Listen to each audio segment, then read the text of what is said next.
On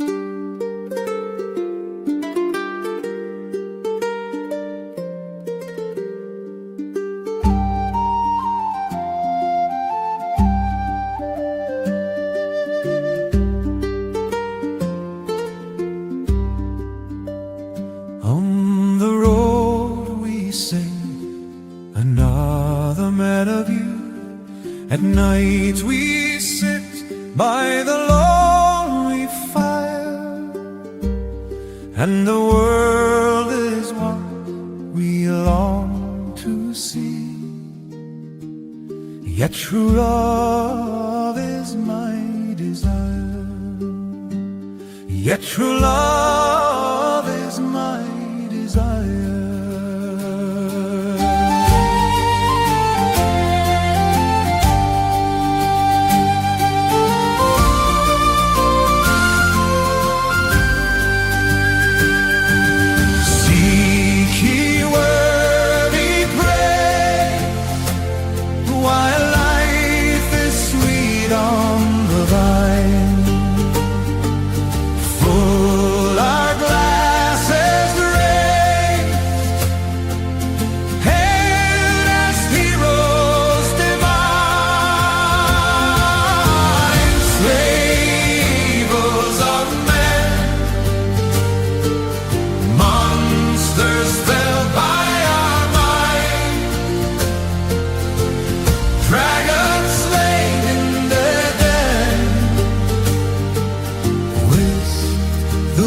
From their plight, the sun it shines on another day. Snow it freezes us to the bone. Harsh silence is the cold price I pay. My words are for thine ears alone. My words are for thine ears alone. See ye worthy praise, while life is sweet on the vine. Full our glasses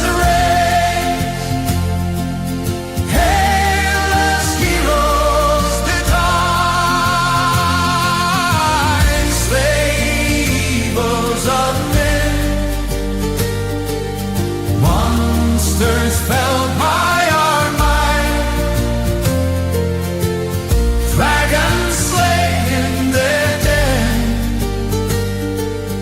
whisk the weak from their plight.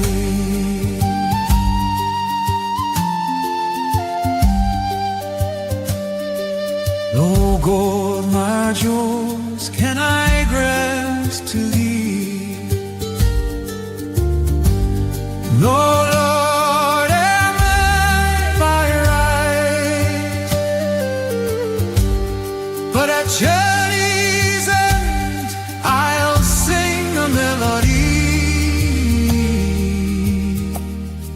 to win your sweetheart by tonight, to win your sweetheart.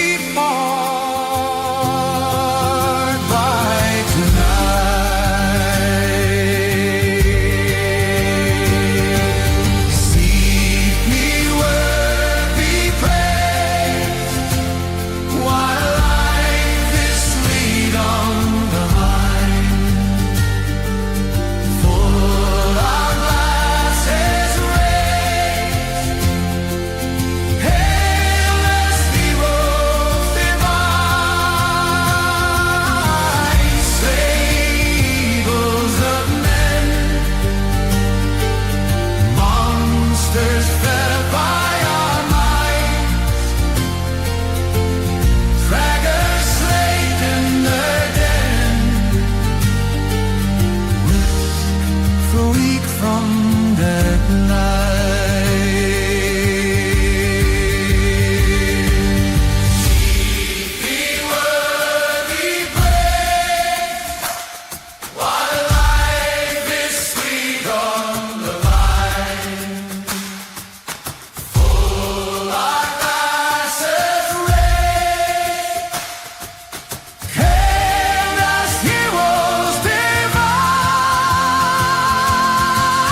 began with the suicide of Charles Blackwell, just days after his 55th birthday.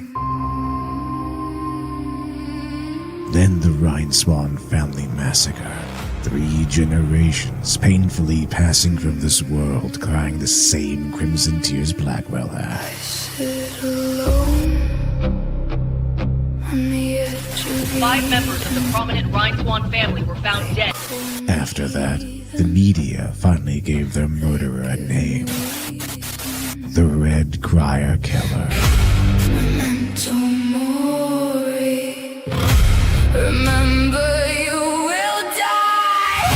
Investigators believe the killer may be the same individual the media has dubbed the Red Crier.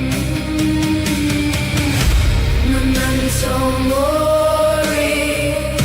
Remember you will die.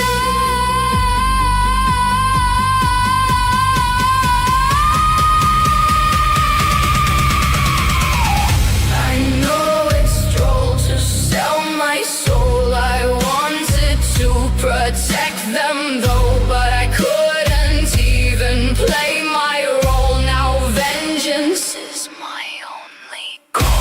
Memento mori. Too late for sorry. Now goodbye. Breath goes dry. I will cry when I remember you will die.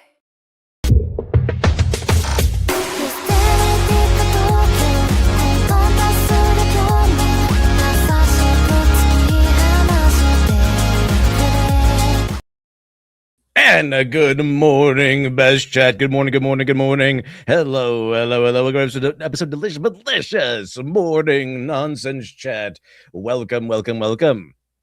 Be ready for another episode of diving into the cringe chat. Diving into the cringe. Now, here's the thing, though. When I made the stream, I wasn't aware about a video that I just found a few minutes ago. I think you might enjoy that one a little bit more, actually. Let's see. We'll check it out, chat. We'll check it out together. And see here, chat. 1 second here. Get this. Awesome. Ready to go. Carla Batista, good morning, Aldine. Best chat. Good morning to Carla Batista. Hello to you, Jordan Demigod says, my cat finally passed yesterday. I didn't know her age, but she was old and she had lots of problems. Herpes and kidney failure. I regret not being there and passing because of my long shift. Well, that's unfortunate. It's always so. I mean, no matter how old the pet is, it's always rough to see to have the pet pass. But yeah, well, just hopefully you just get a little ceremony, have it buried, at least out of pain and all that stuff. But you did good, Kron to be God. You did good. Hopefully it won't be too bad. The passing won't be too bad. Won't be too hard. Let's see. But good luck to you, Kron to be God. Good luck to you and the rest of your family. Shade says, good morning, LD in chat. It's another day of drowning with the bees with how much rain we're getting. Are the bees drowning in the rain? Prayers and condolences, tracker. Exactly. Prayers and condolences. Baya, yeah. Hello to Bia. Say, hey, LD, best chat. It's been a while. I've been busy. I've reached 80K with my rough draft. Wow. Your videos have been informative. Fantastic. Well, I'm glad to hear that. Always glad to hear that. Wow, 80K. It's quite a bit. That's a good chunk of story. Let's see. Hudson Bomb says, morning, folks. Race swapping was where it only goes one way 90% of the time. At least you get one side that throws the biggest tantrums. Who knew following the source material could be so hard? Yeah, it turns out like following the source material, it's a way better way to go. You're in a lot better position if you follow source material. I mean, at least respect the source material. You might have to follow it exactly, but that would be kind of crazy. Like, and also you kind of want a little bit of differences in a movie compared to the comic or the novel that was the source material. Maybe a little bit of difference, but ultimately speaking, you want to at least respect the source material. That's optimal. That's what the fans don't really. Most fans, I would say, when they go from like comic book to movies or books to movies or whatever it is, they're going to expect some differences. They're going to be okay with it normally. But what they're not going to be okay with is the new thing, kind of like laughing at the source material, like, we're better than you.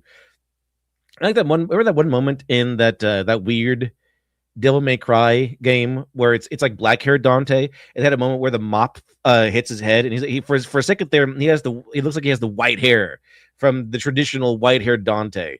Is like, huh, not your life, like just spitting at the old style. Yeah, fans don't like that. Fans, like he should have said like looking cool, something like that. They did that quite a bit in this one era of media where they kind of dress up, they kind of nod at the source material and then laugh at it like, haha, isn't this dumb? This is dumb, right? With the fans of that source material, right? It's like just wasn't this dumb, you idiots? Now we're watch my version of it. It's way better, way cooler. And so if they had just like acknowledge, like nod, not give it a nod, and then said, "Oh, it's pretty cool. If I can't pull this off, I'm not that cool." A little bit of humility. Just respect the source material, respect the past. Fans would like that, but thing is, they usually don't. They usually laugh at it. They would go out of their way to disrespect the source material. Let's see. So the actual problem is a laziness, and my condolences. Trying to be God, I had to put mine down. Even being there, it still hurts. It's always tough. It's always tough. It's a Grill Mars says, "Good morning, everyone. Don't forget to get your workouts in today." Absolutely, absolutely. And Christian says, I would have been fine with Black Snape if we had a 40-year-old play Hermione. That'd be pretty funny. Or Morgan Freeman. That'd be pretty funny. Just this old Hermione. Like of all the people to swap over to Black Snape, like like the guy that's demonized for the most of the story, who's actually evil. Like I guess he's not actually evil, but he didn't really turn from Voldemort because he suddenly disagreed with Voldemort. Like he didn't suddenly have a conscience, like a crisis of conscience in that way. His main, he kind of did, but only when it involved Lily. Like, oh no, the prophecy came out, and then Voldemort selected Harry Potter as the guy from the prophecy who's going to destroy him one day. So he's going after Lily Potter, and he's going to kill what's his name? The dad. I forgot what his dad's name is. He's going to kill the dad. He's going to kill the mom. He's going to kill Harry. Then Snape was like, "Hey, can you Dumbledore? I'll do anything if you protect Lily." Or the whole family. I don't care. As long as Lily is protected. Like, he didn't really care if the dad was alive. He didn't really care if Harry died. He only cared if Lily was alive. I think even begged Voldemort not to kill her. That's why, in the book and everything, Voldemort's like, step aside. Like, Voldemort's not going to just give her mercy because she's a woman. Like, not naturally. I think he was doing so on Snape's behalf because Snape was such a great agent of his. Something like that. So, so he's still a bad guy. It's weird that he's the guy that the main character of the staff, I guess you could say, that essentially was a member of the Ku Klux Klan for wizarding. They turned black. That's because that's what they were. They're essentially the Ku Klux Klan of the wizarding era, like Nazis and the Ku Klux Klan, like kind of put together. Right, that's what the Voldemort's Death Eaters are, and Snape is a Death Eater. He's not just a follower of Voldemort; he's a Death Eater. Like he was a member of Voldemort's inner circle. He's a Death Eater, so he was like a high-ranking Ku Klux Klan member, and that's the guy that decided to turn black. It's kind of interesting. That and everyone always distrusts him. He's always like described as like this pale-faced, long, greasy-haired, hook-nosed, like scary-looking guy, like just drenched in shadows. Basically, this is an adult version of a guy who would shoot up a school. That's kind of what Snape is. Let's see your chat. 1 second. All right. Let's see. They don't even act like the original characters. They might as well change the name. Yeah, they might as well change the name. Siege Garden says, "Hey, hello, LD and Best Chat. Hope we're having a great day. Having a pretty good day." Let's see. Morgan Freeman. And Morgan Freeman and Idris Alba get a free pass. Denzel get a pass because Denzel is awesome. Like, he's a really good actor. Just naturally, it doesn't matter what his race is. Like, he's a really good actor. I like him in pretty much everything I've seen him in. Awesome. Like, he's really good. I love Denzel. Man on Fire is probably one of my favorite movies of his. Excellent, absolutely excellent. I love Man on Fire. But yeah, Idris Alba also really good. Like Morgan Freeman, Idris Alba, and Denzel Washington don't need to play the race card. They're just Chad actors. It can just they just can walk in and say, you know what, I exist as a Chad actor. Give me roles, and they will. They'll give them to him. Let's see. Hello to Connor Kitchell. Good morning, Litiv and Rumble Chat. Running late and just getting to work now. Absolutely fantastic, Connor Kitchell. At least you made it, right? Better late than never. And Zealy, we'll get you coffee. Good morning. Lady Fast says, good morning to you, Lady Fast a lot. Good morning, LD and Best Chat. Unfortunately, life calls and I'll have to catch this on the replay. Have a great day. Lots of fun. Hope so too. Have a great day, Lady Fast a lot. Let's see. Megathon says, good morning, LD and Best Chat. Go to the first draft into my secondary characters B plot for 2 government girlfriends. Took forever. No setting, but then boom. Diner perfect and cliche. Cliches aren't that bad as long as you use them correctly, right? They're not that bad. Tropes and things, you use them correctly, you play with them, you just maybe give them a little twist, and boom, you got something new and fresh. Sherman Tony says, good morning, all. So Russell T. Davis' failure is complete, and Doctor Who is in limbo. The destruction of our favorite continues. Like, what happened to Doctor Who? I haven't seen that. Is it hiatus? Did they cancel it or something? It's a Tommy J. Zuko, hello to you. Good morning, LD and Best Chat. Hope you're all doing well, doing pretty good, Tommy J. Zuko. Good morning. Hello to you, Book Column. Good morning to you. Gunblade Knight says, good morning, LD and Best Chat. Praise be to Space King. Hello to you, Gunblade Knight. Let's see. Up, down says, so did Blackwell actually a suicide or was it all a trick? We'll see. You have to see. Like if he did kill himself, why would he? Right? Why would he? That's part of the questions that you see early on. And no offense, LD, but the Red Crier is such a terrible name. I know. It's by design. So I got this idea from actually the Hannibal Lecter books. So in the Hannibal Lecter books, Hannibal Lecter, the great intellectual cannibal, right? The media called him Hannibal the Cannibal. A little pithy, but silly. And then in Red Dragon, like the Red Dragon killer, like he's obsessed with the Red Dragon. You know what the media called him? The Tooth Fairy. Right? Silence of Lambs, the killer in Silence of Lambs, Buffalo Bill. Come on. So I played on that whole thing where the media is kind of an idiot. Like they come up with weird, funny names. And of course, the Red Crier is kind of my idea was that the media had looked at how the corpses were and they have these crimson tears, like, oh, the Red Crier, that sort of thing. So they kind of give him a kind of a silly name, but just like the poo pee pee man, you won't be crying when he won't be laughing when he kills you. Let's see. This is good morning, LD and Best Chat. Good morning to the Inchpick of him. Good morning. I'd say howdy, yeah. Hello to you. Howdy. Great 90 says, one example is Tulip from Preacher. In the comics, she is a tomboy who was traumatized by guns, but was good at using them. She was race swapped in the show, and origin was changed to a family curse. Huh.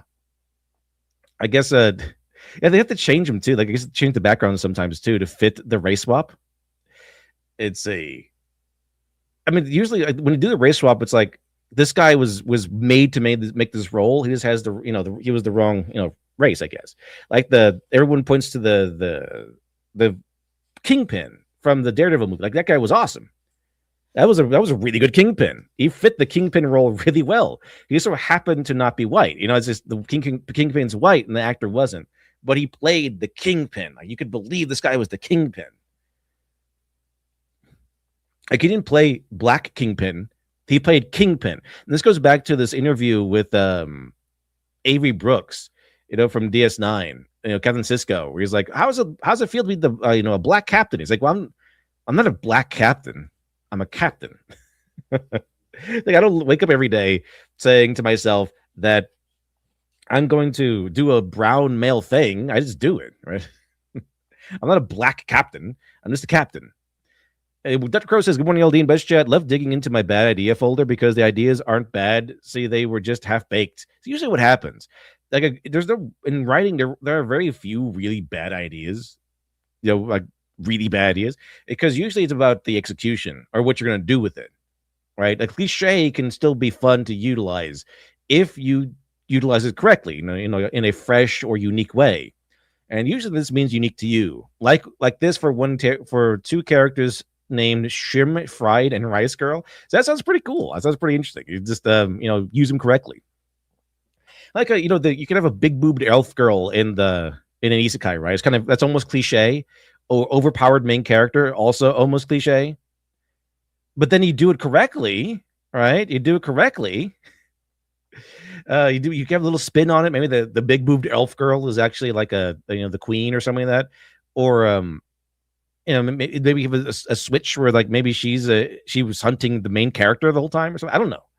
Maybe she's an enemy. I don't know. It's very. You could do a lot of different things with it instead of just being big boobed elf girl who's in love with the main character. That's pretty bland, even if it's not cliche yet. Like in the first time that it's ever been done, it's just bland. She's just in love with him. Boom. Even if it's not cliche, it's still boring because it's so surface level. Like I know it sounds like really woke to say, oh, but her agency. Well, the thing is, if she feels like a two-dimensional character, it's gonna feel off, right? It's like the uncanny valley thing.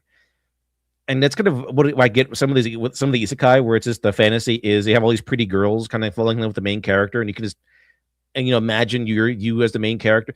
So it's kind of what it is. It's kind of like that's okay because that was pretty cool when Tenshi Muyo did it.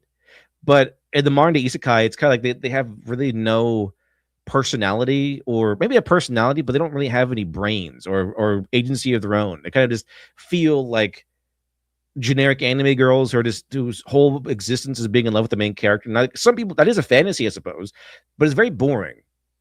Right? It's very boring. Like, why are they so in love with him?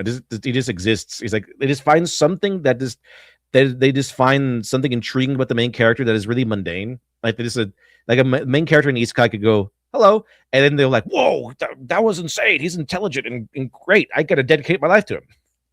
So I guess it's when I when I say it, like she doesn't have her agency. It's less of a woke thing and more of a this character has yet to be fleshed out kind of thing. It's more of a bad writing kind of thing. We kind of want her to feel real, and if she feels more real, more fleshed out, both metaphorically and literally, it's the love that she has for the main character is going to feel more profound. And see, but I understand also that it's also just part of the aesthetic. It's part of the fantasy, so there's also that. And see chat. Beyond says Dr. Crow. It's one of the many reasons why I didn't like the Preacher show. The comic is amazing. I heard the comic was amazing, and it's by Garth Ennis. I've not read Preacher yet, but Garth Ennis is awesome. I like Garth Ennis quite a bit. Like the Boys comic, I like quite a bit too. I didn't really get into the show very much. It's a adaptation should be easy. At least half the work it was done for them already. That's kind of the problem we talked about yesterday. It was like it should be easy.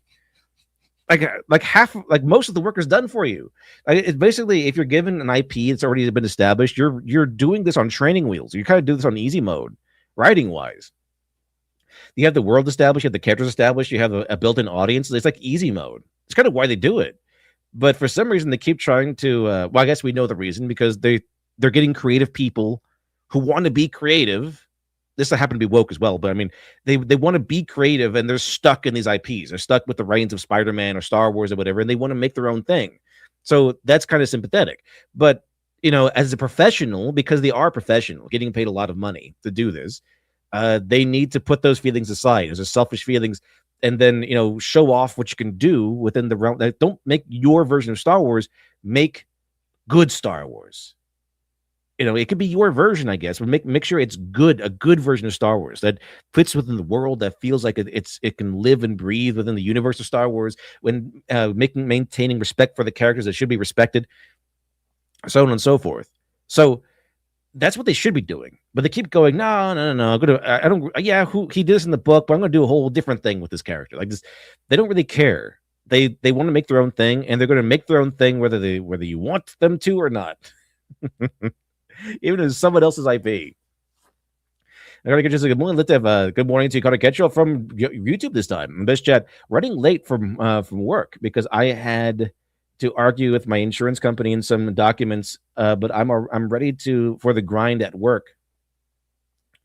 Let's see. CG Guard says my issue with race swapping has always been one of the character alteration and function. To do it fundamentally changes the universe to suit the author. It's lazy and malicious.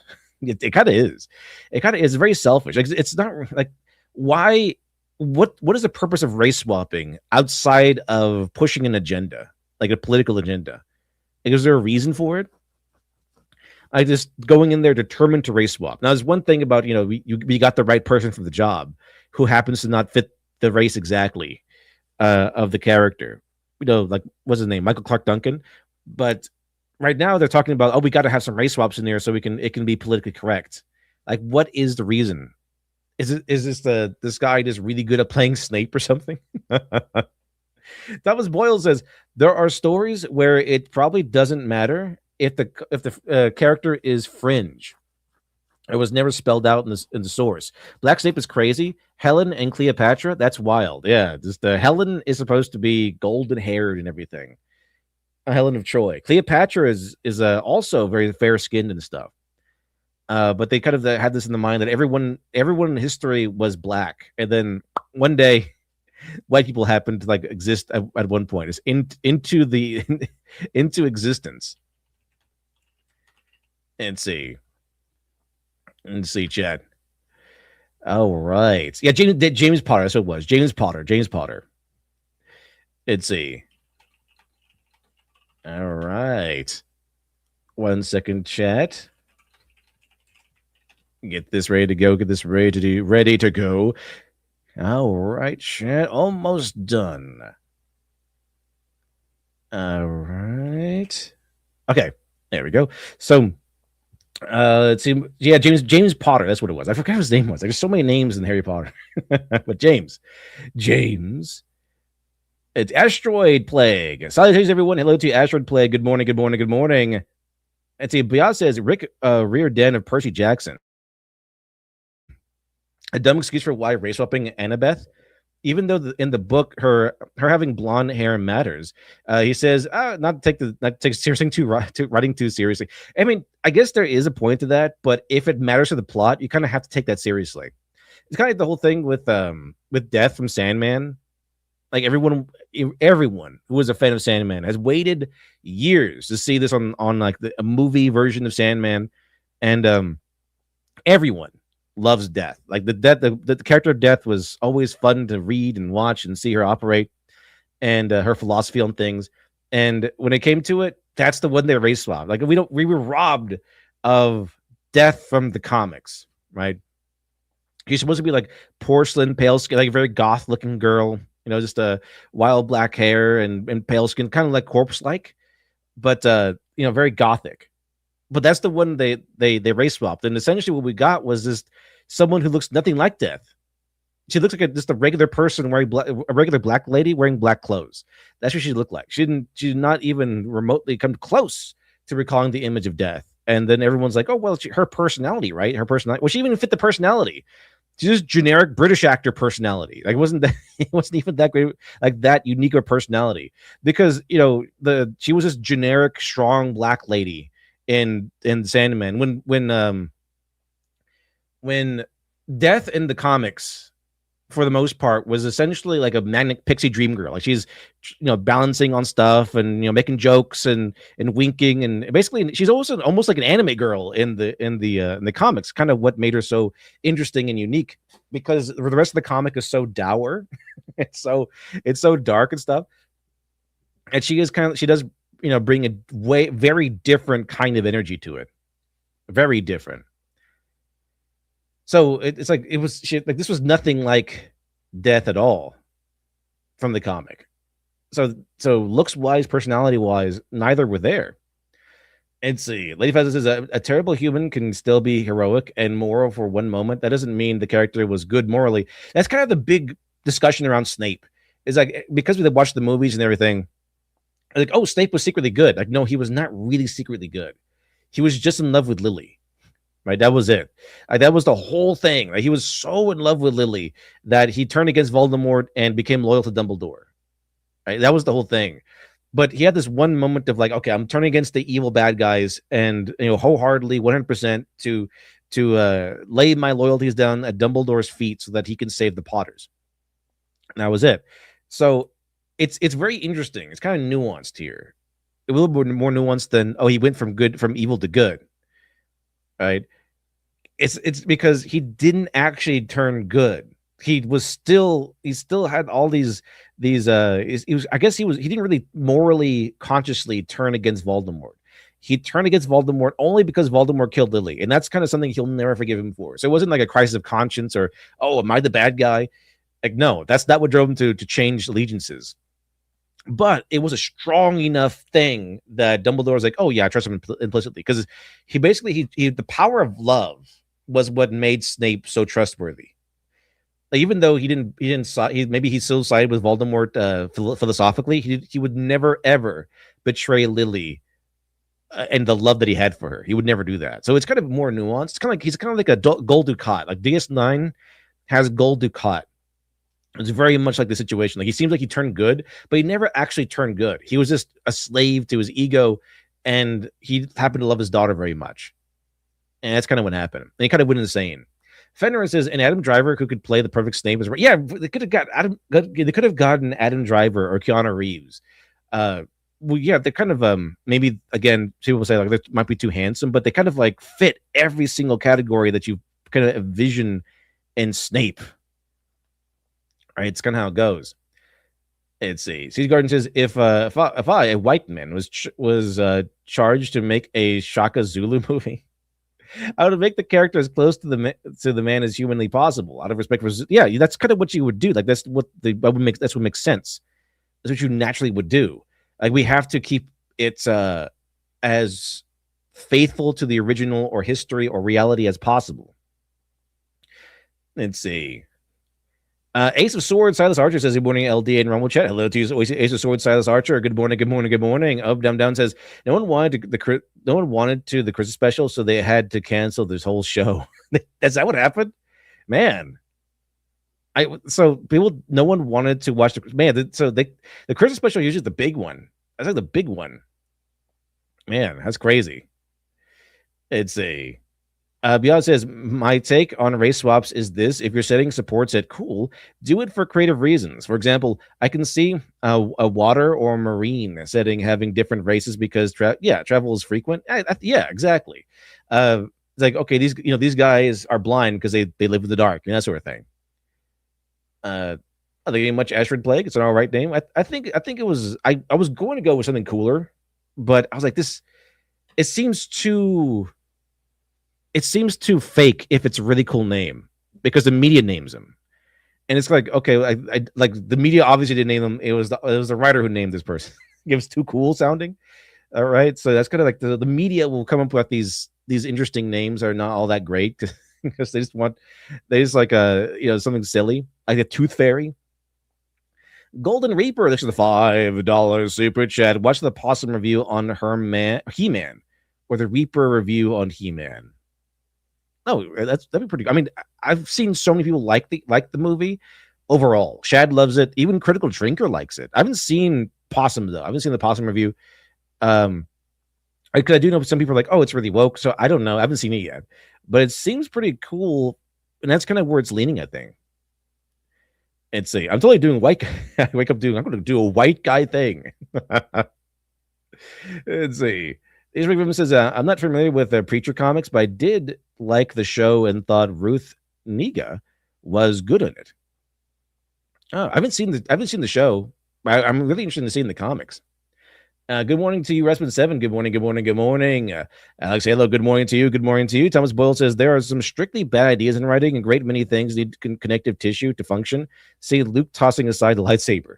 Yeah, it's like the execution is very important. Like, people might accept like a old disillusioned hermit Luke, but the reasoning as to why, what connected him from like being the hopeful hero at the end of Last Jedi to this like disillusioned hermit. Why? What happened? What was the moment that made the twist on it? Let's see, chat. All right. Archie Katsude, good morning, Eldine. Best chat on medical leave from work because I threw my back out. Oh, it sucks. That sucks. Fun times, man. Yeah, just take it easy. Take it easy. Let it heal. Don't try to do too much. My dad had back problems too. It sucks. So maybe some ibuprofen might help. But yeah, take it easy. It's the best thing you can do when that happens. Just take it easy. Let's see. Lin Mandela too. If an alien came to Earth with no knowledge of source material and was asked to make a movie adaptation of literary work, they would probably do a better job than Hollywood, because they might actually do something close to the. I mean, I guess they're like a writer alien. They know the story. They know story structure and stuff like that. So if they did that, right? If they knew that much, they probably would come up with something pretty close to the source material if you just told them the story or something. Probably Hollywood does a bad job because they actively hate the source material. They feel offended that they have to adhere to it. And see your chat. Let's see here. Megalithon, thanks to the 5 chances. Fun fact: the big boobed elf girls, a modern trend popularized in 2000. A 4 elf tended to be tall, lean, and more modest of chest. You mean like the high elf archer and goblin slayer, like kind of like that? And see, they watch Megalithon. I give you one of these. Yes.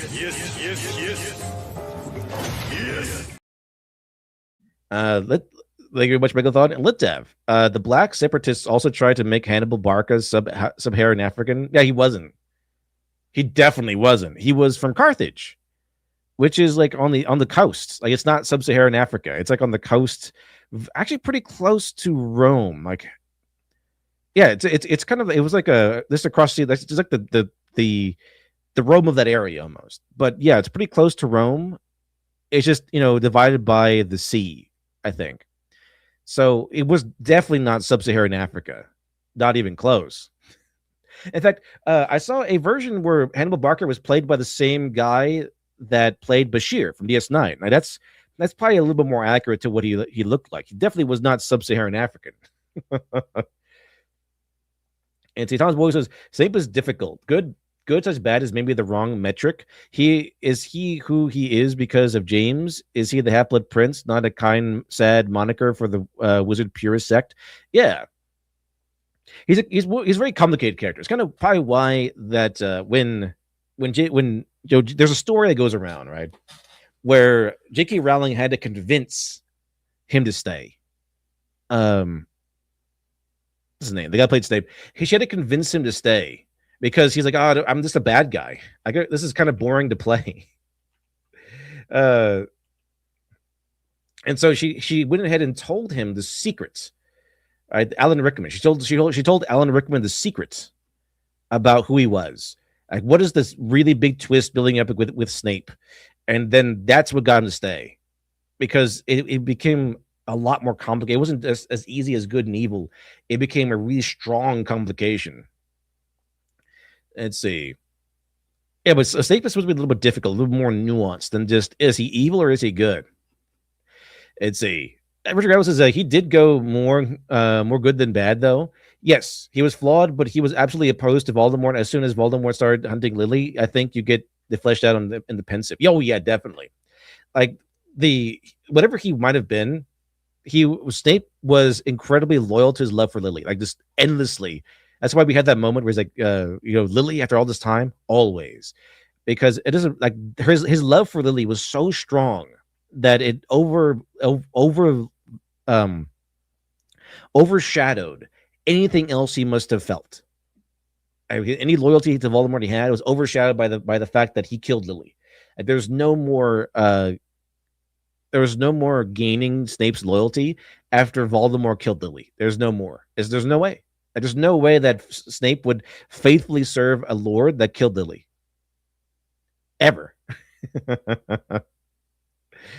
So that's what makes it complicated. So it's not like morals that changed him. It was love, which is an interesting thing to say. Like, you think love is good, but so it wasn't philosophy/morals that changed him. It was love, and his love was so strong that Dumbledore trusted him just without question. And see. There we go, chat. All right. So that's a really interesting character. It's a really interesting character in the end, especially when you kind of have that meeting between, Dumbledore and Snape. We're going over like what's been going on, and that Dumbledore knows that Harry Potter will have to die and all that stuff. It's crazy. You kind of get that one moment of switch, like a one moment of alteration where suddenly Snape is more on Harry's side than Dumbledore is. Very interesting. Very interesting. Yeah, the Shadiversity? Exactly. It's a Golden Reaper with a $10 super chat. Thank you very much, Golden Reaper. Very much appreciated. Very much appreciated. Where is it? Where's the right clip here? There we go. All right, Chad says He-Man is actually bad. Remember, Drinker liked the Fallout show. Mahler told him it was the He-Man is actually bad. Remember, Drinker liked the Fallout show. Mahler told him it was bad. Shad also has the same takes. He-Man movie is about putting femininity and masculine traits. Really? What? I haven't seen it yet, so I'm not really sure what exactly it does. But I don't know. I don't know how to see it to know for sure, because people tend to like it. I think Drinker said that he liked it, but it wasn't like some profound movie, but he liked it. Like, it was fine. It was some good fun. That's kind of what I think his overall like answer was. Thank you much, Golden Reaper. Thank you very much. Appreciated. Very cool.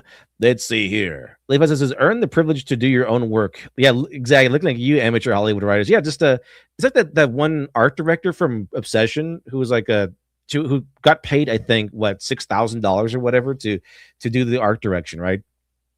And she's like, I was paid $6,000 on a project that went on to make like 100 million, 500 million or something like that. Like, I deserve more. This is a travesty. When really you agreed to the rate, right? So the thing, what should have been done was that you enjoy the success. Yeah, the people who hired you are getting millions and millions and millions off of your work, but no one knew Obsession would be this big hit, right? No one knew that.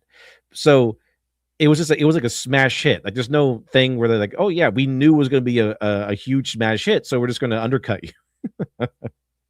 That wasn't the case. Like, who would think that this low budget film would rake in all this money? But what she should have done was use this as leverage to get her own work, or get more jobs, or heck, even renegotiate terms with the people the guys who made Obsession for the sequel or the next project, and renegotiate terms. Like, obviously she was a big factor in the success of this thing, right? So they probably will, one, want her back, and two, will be willing to pay her more this time because they know that it might pay off in the end. And then also outside of that, you can use that to get jobs. Like, I was the art director on Obsession. Like, give me jobs, give me money, and they would say yes. But no, she went on social media and threw a tantrum as to like, oh, I only got paid like a few $1,000s for this work, and they're raking in hundreds of millions. Well, now what? I'm going to be a guy that hires her. Oh, she's the art director on Obsession. Let me go ahead and hire her. Oh, wait a minute. If she doesn't like if she agrees to terms and she doesn't like them later, she's going to thrash me on the internet. No, never mind then. Why would I hire you? It seems like a lawsuit waiting to happen. Like, someone who's going to just burn me on the internet because she doesn't like the terms she agreed to after the work was done, right? So, let's see here. Let's see. But yeah, you have to earn the privilege to make your own stuff. So, because they're really, really, really into safe investments these days. Just like George Lucas said. They're not willing to, bet on a newcomer. They want to see a guy that is, the big gambler, the high roller. Let's see. Up, down says, see, Michael Clark Duncan is a perfect example of picking the right actor for the role and just happens to be black. Yeah, exactly. When Ray swapped, they didn't make a black Fisk. He played Wilson Fisk like to a T. He just happened to be black. That's a big difference here. Let's see. Members, good morning, LD. Do you have your stream called down today? Maybe. I don't know. Let's see. The Muse says, could we possibly do a collab over non-popular media? I don't know if it's possible. Always possible. Let's see. Lemon says, Drinker liked the Fallout show. That was I think he did. Everyone was surprised, but I think he did. dumbest idiot plot show filled with idiots I've ever seen. It's a big mark say if Shrinker and Shad both like the Master of the Universe movie, I'm inclined to give it a try. Yeah, because everyone, I think Shad was definitely ready to like give a critique because he's a huge fan of He-Man. So yeah, he was ready to go, but apparently it had some good stuff in there, some really good stuff. Orange Man says one thing everyone agrees with is Jared Leto's Skeletor was a good thing. Yeah, he seems pretty fun in there. Even I've only seen a few snippets of him, but every single snippet was pretty good. He loves to chew the scene, definitely. I think Jared Leto finally found his calling. It wasn't the Joker or anything like that. It was Skeletor, just where his goofball nature kind of comes into play. There is something to say about the mentality in an actor that changes if they have a mask on and you can't really see who's underneath the costume. Something does change in them. I remember Christian Bale was like, he felt more free and more like uplifted when he was playing the Penguin because he was in this full fat suit and no one could recognize him. So he kind of felt like he could be anybody. He kind of felt more free. It was pretty interesting. So there's a mentality that does change when you are playing a character who has a mask or has a huge costume that doesn't let you see who it is. Let's see. You just looked at. You should recommend Life and Death Twilight Reimagined, aka Gender Bent Twilight. Was that the one that was done by the same writer, Stephanie Meyer? Was that? I know someone told me she wrote like a swapped version of Twilight. Let's see.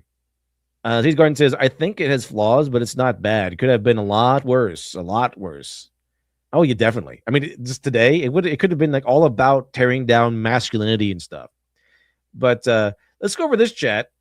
This video is so interesting, and it's going to be so good that I've switched and pivoted the entire show just a few minutes ago based on this video. I think you're really going to like it because it's Greg Owen video. Where is it, chat? Where'd it go? Where could it possibly be? Here it is. And he's going over a romantasy book. And he's going to he ranked, read, and roasted it. And the fantasy book in question is none other than The Milking Farm. Notice his cow pattern mug. Let's check it out, chat. My goodness. I tried to read the Minotaur 1 because so many people in the comments in the last video demanded it. And hang on. I think it's like 15 seconds is probably. Yeah, that's probably good. Okay. What the fuck? I made it one chapter. One. Okay? Look, life is short. We curated ourselves. I simply did not need any more of that. Okay? Short time ago, I did this video about some romance. When did you get the audiobook version? Is there an audiobook version of The Milking Farm? That might have made things a little bit easier. Romantasy books that I had read because I wanted to see what the storytelling patterns were that were different from movies and TV who claim that they've been trying to get a female audience, but they just can't succeed like these books have. I did ejaculate or aggressively shout several dong jokes, but I did take the analysis seriously. Today, however, I have thoughts on those books just from... I guess succeeded there. He did ejaculate. It was like the main goal of the book, I think. It's a Gregory Golden Reaper. This is the Fighter Chat says still recommend you watch the Possum review and the Reaper review on it. The reviews of way better and funnier. All right, I might just do that. I am interested. That's pretty cool to me. Very much Golden Reaper. Yes. All right. Golden Reaper says, yeah, just to check out those two reviews. Fantastic. A book and writing perspective, because while they are attracting the female audience and Hollywood cannot, that doesn't mean they're all good. Some, in fact, are downright garbage, just pure ass. But if you like them, hey, that's cool. I'm an ass man myself, and I don't listen to diet influencers. However, a few were fun, and I'm looking forward to more of those. Those are going to be numbers 1, 2, and 3 if you just want to skip ahead. Now, I ranked them because we're online and the video needs to have some kind of structure. I did try to keep each number on some sort of general point, but while I'm here talking about books, I will be sprinkling in other titles as I see fit. I'll add chapters. Now, let's spread some book cheeks because it's listicle time. And I'm drinking out of this one today because, yeah, I'm milking these books. And oh, speaking of milking, excellent segue. Number 8, let's just get the Minotaur 1 out of the way. Commenters in the last video bullied me into this. It is dead last because I couldn't listen to more than one chapter. Okay, so there is an audiobook of The Milking Farm. Man, imagine being the narrator. Or maybe was it the author who read it? No, it wasn't. It was a narrator. They had a narrator. I think being hired as a narrator to read The Milking Farm. That's pretty funny. On 1.5 speed. This is going to be a recurring component. Also, just the image of just a guy listening to The Milking Farm is pretty funny. Yes. What are you listening to? Shakespeare? So Johann Sebastian Bach? No. The Milking Farm. But the amount of millennial writing in just the first chapter was atrocious. Millennial writing is a vague term, and okay, I started this script in December, and then Starfleet Academy came out, and I decided to turn these thoughts that I was working into just a whole video. So I do regret not discussing the etymology of the phrase, though, in that video. Like, is it because it's the new millennium? Is it because millennials are consumed it? We were the target demographic.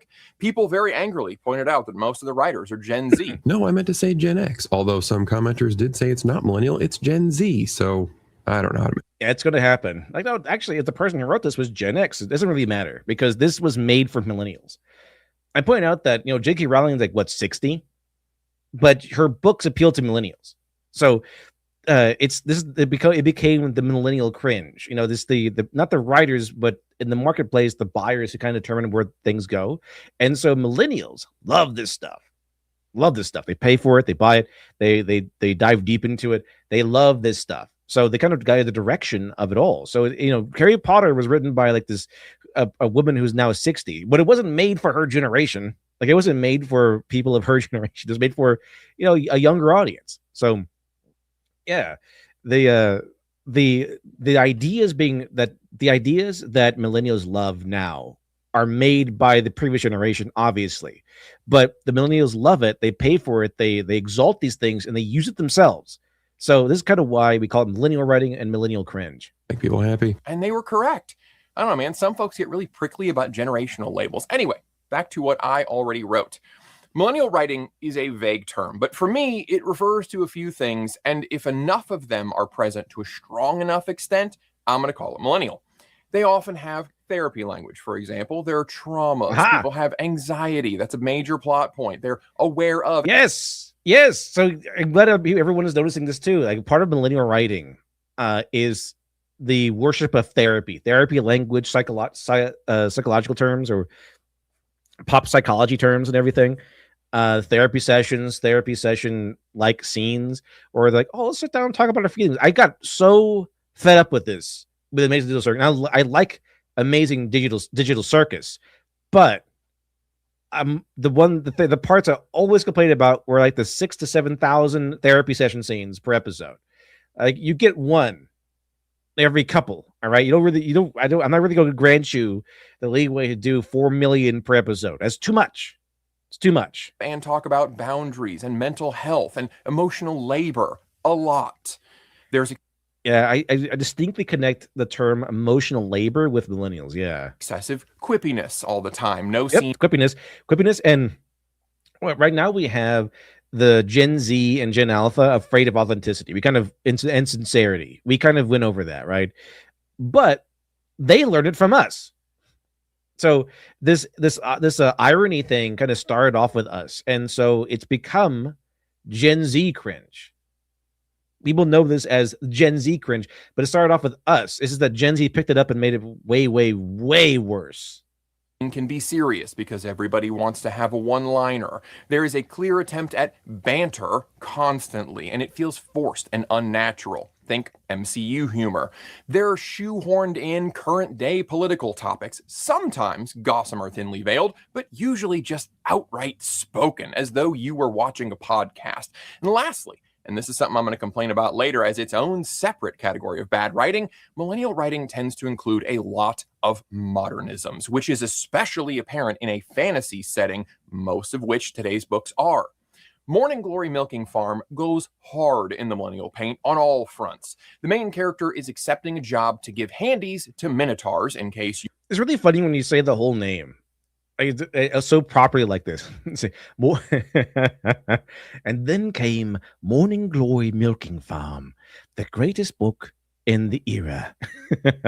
So it sounds way too proper. You were at all confused about the plot, she has to do this because she has crippling student loan debt. The author makes a point to explain that she had no way of knowing. See, Lady Facet says, I can confirm that T. Kingfisher is a good writer. I would put her in the same tier as Madeline Lingell and Diane Wayne Jones. A one-off story. I recommend Wizard's Guide to Defensive Baking. It's pretty funny. Her chosen field of work would collapse, and she's now overqualified for her field and just can't find work. When she discovers what the job is, there's this whole aside about how the entire world is made for men and men control everything. Oh, here we go. But she doesn't seem to mind very much. As long as the men are minotaurs with giant dicks, I guess it's fine. And of course, poor little milkmaids are getting exploited to make their little blue pills. If you want to do modern settings and gender stories, hey, you totally can. It just can't feel like a lecture. Kristen McTiernan, who I've streamed with from time to time, is not just a YouTuber or book editor. She's also an author herself. Her newest book, The Twitter Crush, is a crime mystery thriller told through the files of the case itself, which is a really cool method. The book involves the publishing world and feminism, but explores it instead of badgering you with it. Some people are empowered for real by it. Some people are selling empowerment just to make a buck, and some just get off on the power of it all. She also gets into moral grayness in a really good way, which is rare these days, as some of the murders are. Isn't there a name for that? I think there's a name for that, right? The kind of a book where the story is told through like letters and stuff like that. I guess in this case, case files wouldn't be something like epistical. I think it's called something like that. Or epistolary, something like that, where it's just a novel a novel. It's basically a collection of like letters and journal entries and stuff. So I guess it's like that. The Twitter Crush is like that. It reminds me of like kind of like Dracula, how Dracula was made. Young Sykes, this Tuesday is a LD. You're going to see Furious this weekend. Oh, you mean the part 2 is coming out? It better be part 2. Alex Halo, thanks for the $5 super chat. I've only seen one therapy scene in series connected to Fate, and it was used to get villains motivation and then villain unalive themselves after.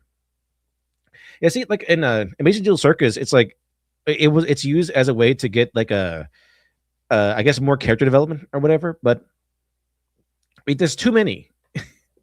So there's so many, in fact, that some therapy sessions are just involve the same characters and they're going over the same crap we just talked about like 5 minutes ago or last episode. It really is. You're like, again, you're talking about this again? Okay. All right. Here we go. But yeah, it's just too much. And also those therapy sessions in Amazing Digital Circus aren't really moving the plot along. They're just kind of like, all right, everyone stop. Time to have a talk. And then the plot can resume.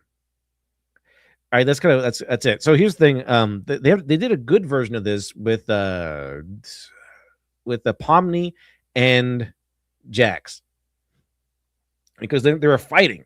It wasn't about sitting down and having a calm talk like everyone does with Kinger. It's just there's fighting and what's at stake is their friendship, because the whole episode had Pomni and Jax kind of like building up a friendship and a connection with each other, and then it evolves into Jax kind of retreating into his shell of disconnection. He's like, no, we're near friends. I even hate you, Pomni. Get out of here. Let's go ahead and shoot me, Pomni. Just betray me and all that stuff. So that was good because there were stakes at hand. Like there was the idea was, are they? I thought they were friends, but I guess they're not. Stuff like that. So that's kind of where it goes. Right, that's a good version of this. It has conflict, it has stakes, it has motivations, it's got arcs and everything.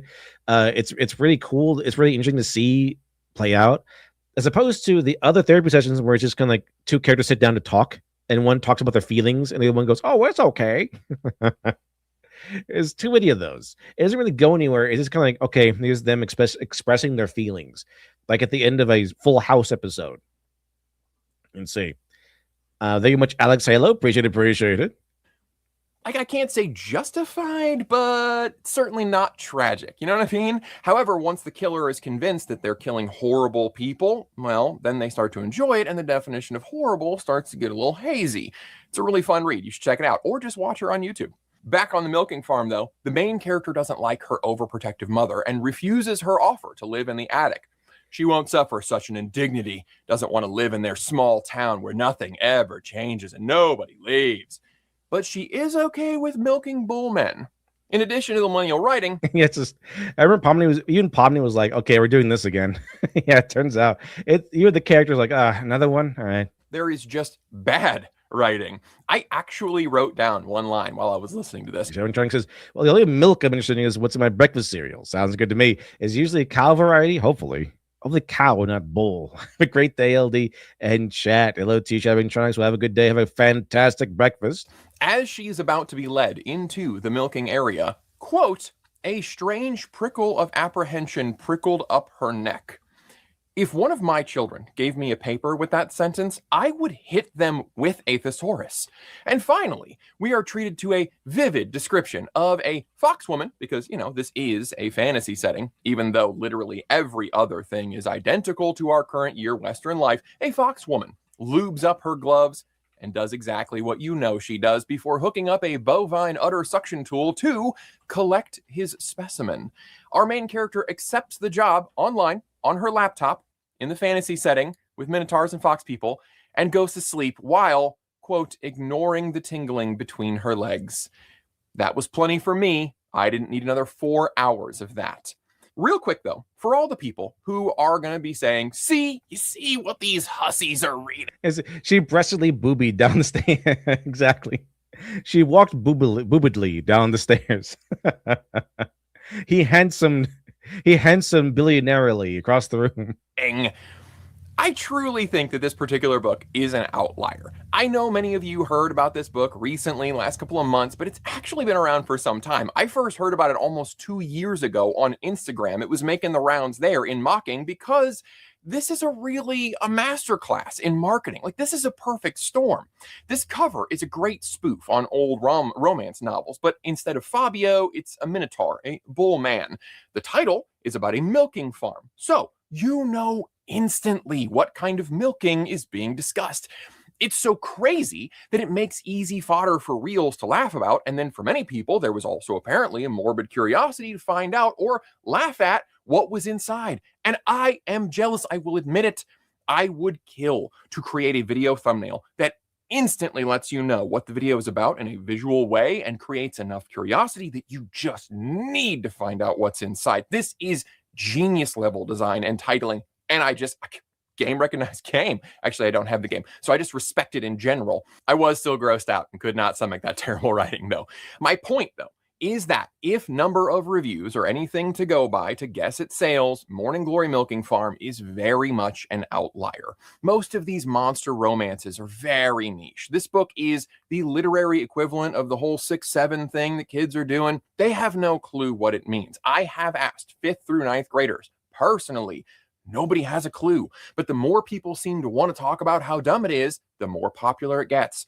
Morning Glory Milking Farm is like when you use stupid slang too much, ironically, and then accidentally realize one day you're using it unironically, which is not fire. Just trying to keep it 100. One more that I could not finish. There was already enough finishing in this one. That's why it's down here at number 7. I refuse to even trudge through these. They're so bad. The book is Icebreaker by Hannah Grace. I never actually said it out loud. So there you go. You've probably seen a lot of headlines about the filthy, nasty smut these depraved wenches are shamelessly reading in public. Since I have now read several, I can tell you it's... Well, I mean, technically speaking, you haven't read them. I mean, you didn't read The Milking Farm. Right? You got the one chapter, which I understand, but you don't know the entire story yet. And it'd be kind of fun if you read the entire thing and suffered through it so that we do not have to. Okay. but I understand why you didn't. You got enough cringe from the first chapter. And the first chapter was full of that delectable cringe you don't like to feast upon. Kind of mild in most of them, by volume at least. I mean, some of the scenes get a little cringy, but not this one. This is just straight 6-7 is already over. What? Already? up corn, I think. Do I have to say that? I don't know. You know, you guys, YouTube doesn't actually tell us. And what if like the first chapter was cringe, but then like the second half of the book was like this Shakespearean struggle? Us what words are no words. We just have to sense it out when videos get throttled, and then you end up saying dumb stuff like unalived. Anyway, I actually only read a third of this because it was either boning or boredom. Not a lot going on, which is why it didn't get talked about much in the previous video. I do agree that this cover is pretty screwed up, though. I mean, like, look at this. That says teen or tween to me. This was at my local Sam's Club with the rest of the books, and I don't feel that it's really pearl clutching to suggest maybe that's not a good idea. Here's the last bit that I read. Hang on. Oh, let's see here. Okay, he's standing there in his boxers, and she thinks, wow, it's too big. It's not going to fit in my mouth or anywhere else. Can't read any of that. Really can't read. It's a lot of sound effects in here. Let's see here. Oh, Nathan. That's her moaning. And can't really read much else of this, or the video will get demonetized. So that one's quite graphic, and it's just nothing but that. Literal trust fund kids with fake drama and lots of drinking and doing it. These other books, however, generally contain 1 or 2 sex scenes. Oh, wait a minute. You mean like mixtape? Now, there is one thing that's surprising about mixtape. I will give it props, is that it didn't have a lot of like weird sex scenes like that, which is interesting because usually these wokies are really, really horny like 100% of the time. It's kind of why, the horny books like Milking Farm also have a section where they whinge about how they're oppressed by the male society, by the patriarchy and stuff, right? So they are horny like 24/7. So they do have the weird awkward kissing scene, and their porn brain mindset, this is like, oh, this is normal, this is funny, haha, instead of weird and strange, disturbing. They are still a little bit porn brain, but there were no like weird awkward sex scenes between the main characters or whatever. Like, fortunately, otherwise it'd been really weird. But but I just thought about that. Like, yeah, there are no weird sex scenes in mixtape. I didn't notice that. The cringe was so overwhelming anyway that I just kind of didn't come to mind. But yeah, kind of think of it. I'm surprised they didn't put like a bunch of weird sex scenes in there. The worst they got was like the tongue kissing scene, like where you control the tongues, which was still awkward.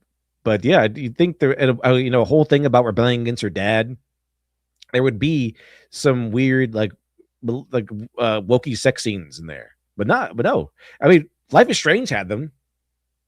I think the first one had one. I know one of them did, at the very least.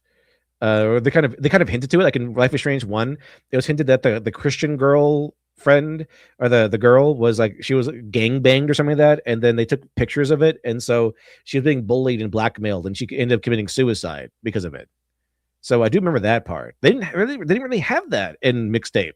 I guess you could say it felt a little bit more a mix between millennial and Gen Z. All right, a little bit a mix between millennial and Gen Z. There's like one line there was like, oh, is he trying to bone you? And it was like, nah, he just want to talk about baseball. So yeah, come to think of it, not a lot of that in mixtape scenes, which are fully described, but almost always 2/3 of the way through at least. Could these have been a fade to black implication of the sex having? Yes, and they should have. Do I think it's fair to classify a 350-page story build-up to a 2-page sexcapade as pure smut? No. It is, however, fair to say that the public popularity of these softer core books has led to the normalization and increased production of harder, girthier core books that are now innocently hanging out at my local Sam's Club. By volume, goofy stuff like Morning Glory Milking Farm is still very niche, and we really can't blame Sarah J. Maas or Rebecca Yarros alone for the emergence of the jilling off genre that's been around for centuries. The fact remains, however, that this is increasing in popularity, sales, and public acceptability, and it is important to discuss how healthy that is. The answer is that it's not, and as somebody grew up with too much unsupervised internet access, I can confirm this is a bad idea, and it's getting worse. It's why I quit reading that one and the Minotaur one. I just don't need that influence. ultimately, I don't love any of the sex scenes in any of these, even the lighter ones. I mostly talk about movies and TV on this channel, and I've been on the record multiple times. I don't like the scenes in those either. They And serve. Gene Vogue says, "Good morning, LD. Did you see that Amazing Digital Circus is coming to Fortnite?" Yeah, I saw that. They have the Amazing Digital Circus skins in there. I did see that. Yeah, and see. Tamerspoon 3 says, "I'm so high class. I only read books with 2 sex scenes in it. It's at most." No narrative purpose whatsoever. They bring the pace to a complete halt, and they set the production in a category that I now can't share with my kids. Like, it's fun to talk about books and movies with my kids, but I'm not gonna. And they do strongly imply some lesbianism between the 2 girls, but they still don't have a weird, awkward sex scene there. The closest they get is that one moment on the roof where they're floating together and holding hands, but there's nothing like overt. They don't even kiss or anything. So I'm surprised. They kind of really held back on that front. Tell them we should watch Oppenheimer together when Florence Pugh's boobs are out all the time. And I'm not going to tell them to read any Julia Quinn, because at least one bodice is getting ripped off in every single one. And I get that it's just a small scene and it's toward the end, but if it's so small, what's the point in even having it? I mean, I know what the point, but you get my point. Okay, Puritan rant is over. Now on to the books that I was able to finish, and the bottom 2 are Sarah J. Maas. I just don't enjoy her writing at all. And she and Yaros exemplify, for me, the biggest common complaints about book talk writing or romantasy in general. A big critique that you're going to see about romantasy is that it's often like a 2-in-1 shampoo conditioner. It doesn't do either one very well. The romance isn't great and the fantasy isn't great. I've been told Maas is a great world builder, and I could not disagree harder. I do not love these worlds. At number 6, Crescent City, House of Earth and Blood is not only a tool you could bludgeon some with, but also one of the worst books I've ever read that is not hyperbole, and I'm not alone.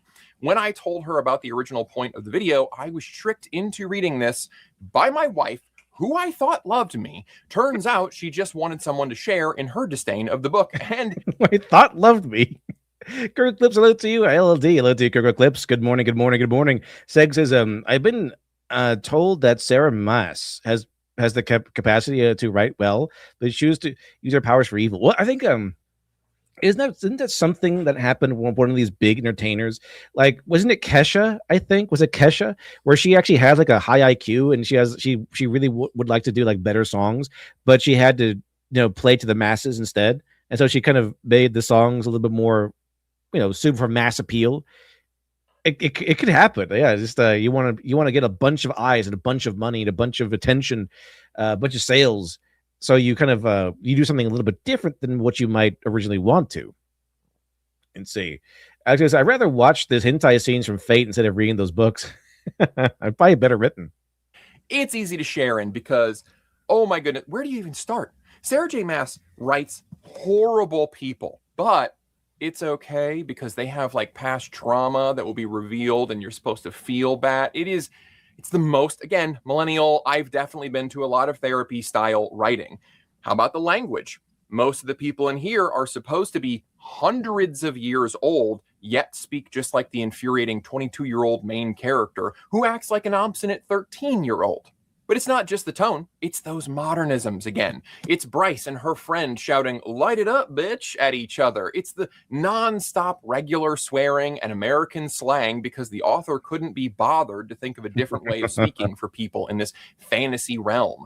House of Earth and Blood says that the planet had only human beings until 15,000 years ago. That's very key information. Then creatures came into the world, shapeshifters, merfolk, angels, naga, whole host of fantasy crap. And yet, history pretty much played out exactly the same. There are cars, regular cars, cell phones, texting, television, regular apartment buildings, nightclubs. This story is really in New York, except every once in a while the author remembers, oh crap, this is a fantasy novel. So, the cell phones, they have a magical spell to keep them from breaking when you drop them. So, except you still buy them like a protection plan at the cell phone store. But, you'd be waiting there in line with an angel and a leopard person. So, very fantasy, much creative. I understand that not everything in the world is epic fantasy like Malazan or Stormlight or Witcher, Lord of the Rings or whatever. You know what? It doesn't have to be. That's fine. Even if you're writing urban fantasy, you just have to ask yourself, what would be different because of the magical element in this story? Author J.R. Carroll writes the More Than Human book series, and he's here on YouTube. You should check him out. He also just had a recent interview with Jim Butcher, which is another great segue. After I saw him gush. Jim Butcher. That's an interesting interview. Pretty cool. Pretty cool. That's the guy who did the Dresden Files, right? Pretty sure. Over these multiple times. I read a few of these Dresden File books, and they are great. Although there it is. There it is. Binding on these mass markets is absolutely horrible. One of these has a page that I have to just kind of stick in there. It'll fall right out. So this is my. Yeah, this is why I usually have. I get two. I get like a copy to keep on the shelf and a reader copy. Modern day Chicago, but the main character is a wizard detective, and his magical aura tends to mess with electronics.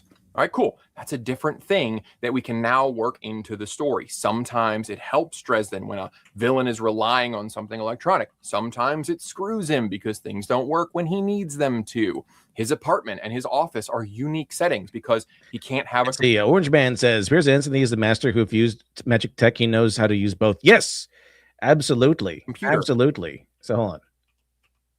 It doesn't have to be. That's fine. Even if you're writing urban fantasy, you just have to ask yourself, what would be different because of times? I read a few of these Dresden File books, and Piers Anthony is one of my favorites. He is pretty interesting. It's weird that he had like this really interesting development to becoming an author. It's very similar to press play.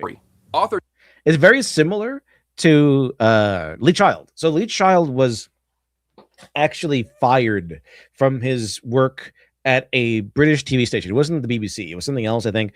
And but it was like the boss wanted to fire him. He was trying to figure out a way to fire him. And so he would change rules. He would set up memos and not give him the memo so that he would break the rules and that they could fire him. But Lee Child knew this. So he would go into his workers' offices and dig the memos out of the trash so he would know, and he would follow those rules so he wouldn't get fired. But eventually he went on vacation and they were able to somehow fire him while he was on vacation like this. So he was like the original guy that gets canceled, right? Lee Child got essentially canceled for some reason by a vindictive boss. So, his career in the TV industry was kind of in abeyance. So he went out there, he went back home and said, you know what? I'm going to write a novel. And his wife he consulted with his wife. He's like, you know what? Give me a year to write a novel and we'll see how that goes. And then if that works out, great. If it doesn't, I'll try something else. Piers Anthony had something very similar. Like I think he tried the same thing. Like, let me write a novel and it works out. Then give me a year to write a novel. Works out. Good. Awesome. Well, we can do it. I think they both have very similar stories in that respect. Although my memory on the history of Piers Anthony's career is from 20 years ago. It's been a while, so I could be mistaken. But I could remember that was a point I did store away in my memory. J.R. Carroll writes the More Than Human book series, and he's here on YouTube. You should check him out. He also just had a recent interview with Jim Butcher, which is another great segue. After I saw him gushing over these multiple times, I read a few of these Dresden File books, and they are great. Although the binding on these mass markets is absolutely horrible. One of these has a page that I have to. Yeah, but it's kind of a really fun aesthetic feel to a mass market book. I do like them. They look great on the shelf. I do like the mass market books, but yeah, you kind of you couldn't want a better quality book. It's like the mass markets are kind of hard to keep alive for a long period of time unless you'd take care of them and stuff. Kind of stick in there, it'll fall right out. So this is modern day Chicago, but the main character is a wizard detective, and his magical aura tends to mess with electronics. All right, cool. That's a different thing that we can now work into the story. Sometimes it helps Dresden when a villain is relying on something electronic. Sometimes it screws him because things don't work when he needs them to. His apartment and his office are unique settings because he can't have a computer or a cell phone or a water heater. It's these little touches that add interest to the story and give the author something to work with. The Dresden books also run with the pulp noir detective style, and I absolutely love it. Now, I've been told that the audiobook narrator does a great job, so I'm probably going to alternate some of those in, but I also think that Nicolas Cage could and should record audio versions himself as Spider Noir. Point is, Oh, that'd be cool. I could get Nicolas Cage doing some Spider Noir audiobooks. That'd be awesome. I get those. these have a voice. They have a very specific style. Both Mass and Yaros worlds are filled with people who sound like movie college kids, who are different than real life college kids, by the way. Mass also writes like J.J. Abrams, all right? Yeah, it's a whole warehouse full of mystery boxes in her books, and that's on top of all the obvious misdirects. Like, if you ask Brandon Sanderson fans what they like, and he takes a place right up here, they're likely to cite the ending Sanderlanche, as it's called in each book, where a bunch of clues fall into place to resolve a mystery, or 7. What makes these interesting, though, is that you don't know their clues throughout the book. They aren't presented to you as mystery boxes, and that's what makes it fun to see how it all fits together and how most of it was hiding right in plain sight the whole time. Mass, however, just writes vague cryptic crap, like a character giving the advice of, look to where it hurts the most, or some needlessly convoluted fairy curse that doesn't really make sense, but it sure does add bloat while the characters stumble around trying to figure it out. That's a good idea. Use Kindle Unlimited for your Pulp Fiction books and to keep a copy for All-Star Superman for me. Yeah. Kindle Unlimited, pretty good stuff. I recommend. If you read a lot, that is, because Kindle Unlimited allows you to like just borrow books. You can just read some things for free, like not all of them, but like some of them. Things like that. You get discounts, I think, as well. This doesn't create a sense of wonder or interest for me. I feel like my time is intentionally being wasted. Oh, this demon guy said, what blinds an oracle? All cryptic like? Okay, well, I'm not going to bother to think about that because it feels like I'm trying to get in the car and Sarah just keeps tapping the gas a little. We were searching for a MacGuffin this entire time, but I should probably read the Dresden Files because it also is a cult detective. Might give me some good ideas for Lady Midnight. I do have the first one on audiobook, I think. So I probably should give them a new chance. I didn't hate them. It's just I just didn't really like the opening too much, but it wasn't like a thing where it just didn't draw me back, I guess you could say. I think I have the first one. I'll go back in the Dresden Files. I mean, it is good. Everything else is good. I like the beginning where he's just like, everyone tries to hire him for birthday parties because his door says wizard or something, wizard for hire, and you're like, oh, you're like a magician, right? Like a stage magician or a party clown. Turns out you can just infuse MacGuffin dust into tattoo ink. Obviously, every fiction is contrived by. Isn't that typical? Like this, it's like arcane tattoos. I mean, it's kind of that makes sense. Definition, okay? But most of the hurdles here feel extremely so, just to give it a feeling of mystery and adventure, and bloat it. She needs an editor badly. Only slightly after Crescent City, number 5 is A Court of Thorns and Roses, and I'm sure people are going to disagree with me hard on this one. That's fine. I get it. She's got a whole... Oh, wait. Other people have talked about this one. Bunch of books coming out this year, obviously very popular, so I'm in the minority. But this is a blending of Beauty and the Beast and Cinderella and others. But if you're into the Disney story retellings, I would suggest you just skip this and read the Cinder series by Marissa Meyer. They're much more fun take on fairy tales, and they're more engaging and sex-free. As to ACOTAR, in the last video, I was incredulous that the main character, Feyre, would end up with Rysand, the guy who coerced her into conjugal visits because she was about to die. Commenters have been telling me that I just got to read the second book, and then things really start to make sense. And you know what? Maybe they do, but I'm not planning to find out. I have no curiosity. I do feel like most post changes, the Dresden Files has either changed style or the writing has gone down a bit. I guess we'll see. I do intend to go back to the first book and check it out again. Curiosity or interest about it, and that's the biggest problem. This is a pretty good-sized book, and if I have to spend this entire time with characters and not even begin to understand their motives, I have to suspect that the writing is just not that great. When people tell me that a character does a full 180 in the second book, my instinct is to assume that the author did not plan the story well, saw the corner they were painting themselves into, and then cranked the steering wheel hard. And maybe that's not the case. I don't know. But that's what I hear when people tell me that. The other issue is that the first book didn't make me care. When nothing about the world here or characters is interesting enough to even get me to the second book, that is a serious problem. Another positive example, the Sun Eater series by Christopher Rocchio doesn't... Wait, I heard about this one too. The Sun Eater series. That sounds familiar. Doesn't start excellently, but it has enough interesting elements that I want to find out where the story is going. There are parts of that first book that get downright draggy. I'm not going to lie to you. The brothers in the beginning don't like each other. This guy doesn't get along with his dad. He has a kind heart in a cruel world. Yes, the point has been made. Oh, he escapes. All right, yes. Oh, goodness. Are we going to stay homeless in Tarbean forever? Oh, my God. Is this story going somewhere? Oh, okay. We don't have to leave the city, but it does have sort of a Severin High section, which also drags after a bit. But I am interested in what leads main character Hadrian to blow up a sun. What's up with this extinct alien race that left no clues except crazy structures that can't be analyzed? How will the conflict play out with the corrupt government and church and the alien invaders they're fighting back? Are they actually fighting them back or using them as an excuse for more power? Will it blow up in their faces? There's enough interest here that I want to find out. So when I hear people say that the writing and the pacing get better moving forward, I can get behind that. When I hear a Court of Mist and Fury completely explains a political system that I don't find overly interesting to begin with, or the full 180 of a character that I'm not invested in, it doesn't have the same effect. Second positive example, Dungeon Crawler Carl, which I was so pleasantly surprised by. Oh, here we go. Dungeon Crawler Carl, big time. This is getting huge. Everyone loves Dungeon. A lot of people at least love Dungeon Crawler Carl. Apparently, there, I guess, Critical Drinker read for the book or something, and Matt Dinniman became really woke or something like that, and is like, I hate that guy. I wish he would just be out of my book series, and I just want the only self-indulgent asshole I want is the AI, that sort of thing. It's phenomenal. And look, it sounds dumb, and it is.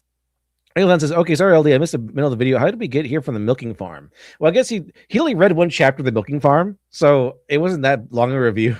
But it's interesting to highlight some of these other books. This is pretty cool. Dungeon Crawler Carl, really insane. Really insane. Pretty cool still. At first, what Matt Dinniman gets so right is that he jumps right into the goofiness, just hams it up, goes for the laughs, cranks up the absurdity. It's a blast. That's the hook. Now, you can't write multiple books just on absurdity unless you're Sir Terry Pratchett, so don't aim for that bar. Also, hang on, speaking of... very nice. You just went up. I really like Greg Owen, but I like him a little bit more now. Sir Terry Pratchett. Very nice. Very nice. Sir Terry. I do actually... Hold on. That's awesome. Wait a second here. Look at this. He's got the little Discworld thing. He's got the little Discworld model or 3D print. Looks like a 3D print. That's awesome. That's pretty cool. Little turtle with the elephants and the Discworld. This is great. Oh man. Fantastic. More points to you. I got 102%. My 3D printer to make jigs and tools. It is 3D printed. And like useful stuff, but also I use it to print this horny turtle. There you go. It's not just for toys. It's mostly for toys.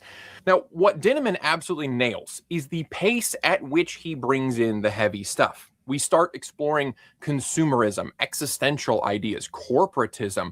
We've got incredible character growth from a freaking talking cat named Princess Donut. Side character Mordecai has a tragic backstory that I was dying. What's kind of crazy is that in the audiobook of Dungeon Crawler Carl, there's like one guy who does all the voices, including Princess Donut. Like he does Carl's voice and also Princess Donut's voice. It's kind of crazy to learn about. And unlike the MCU, the serious moments sit for a minute. Dinniman is not afraid of them. He also avoids the low-hanging social politics of, hey, rich people bad, am I right? Which this setting could have lent itself to hard. In the 7th book, the world building really starts to expand to show that even the rich and powerful hate the way things are and they want to escape it somehow. But Dinniman brings in a little prisoner's dilemma there also because some of the powerful groups are just horrific and awful. And the other groups know that they'll never choose the everyone cooperates solution of the dilemma. So they have to fight fire with fire. And the universe is now one big stupid fire and everyone is unhappy. It's extremely thought-provoking, and it also includes super weird stuff to keep things interesting. To be fair, this unfolds over several books. I just finished the 7th one. Cannot wait for the 8th one, but the first book has the hook, and then things get added from there. ACOTAR does not have these interesting hooks for me, but it does have the most And see, Xander Steele says it's definitely a female-oriented book, but the poise and writing of the Lady Darby series is a masterclass. So we can check it out. What is it about? Lady Darby? Is it like a detective series? It might be pretty interesting. I do like detective stuff. two-dimensional book boyfriend of them all, and is probably responsible for much of what has been selling recently. Tamlin is either in a murderous rage or is barely containing his murderous rage, or he is aggressively murdering the kitty, disemboweling monsters, or rearranging guts. That's it. This guy is pretty freaking bland. Again, probably why the second book has the switch up. My cynical assumption is that Mass realized this character could not continue on and needed a blank slate, and so, haha, Rysand was actually faking everything the whole time. Now we're going to move a mountain with banging. This one also contains an ancient fairy queen that took over a whole kingdom. Oddly enough, I never actually seen an interview with Terry Pratchett. I've seen Neil Gaiman talk about Terry Pratchett because they were friends, but I never actually seen an interview with Terry Pratchett before. Oddly enough, I think I would have, but come to think of it, I haven't. But he might have said that. He might have said that. I don't know, but it's possible. But yeah, so if you read, if you go into Terry Pratchett's novels, it's interesting because they are kind of wacky, but they don't really seem like they're smirking at you. They kind of feel like they're played straight, and you just kind of like get enveloped by how wacky the world is and how crazy the world is. But it's played straight, like very seriously.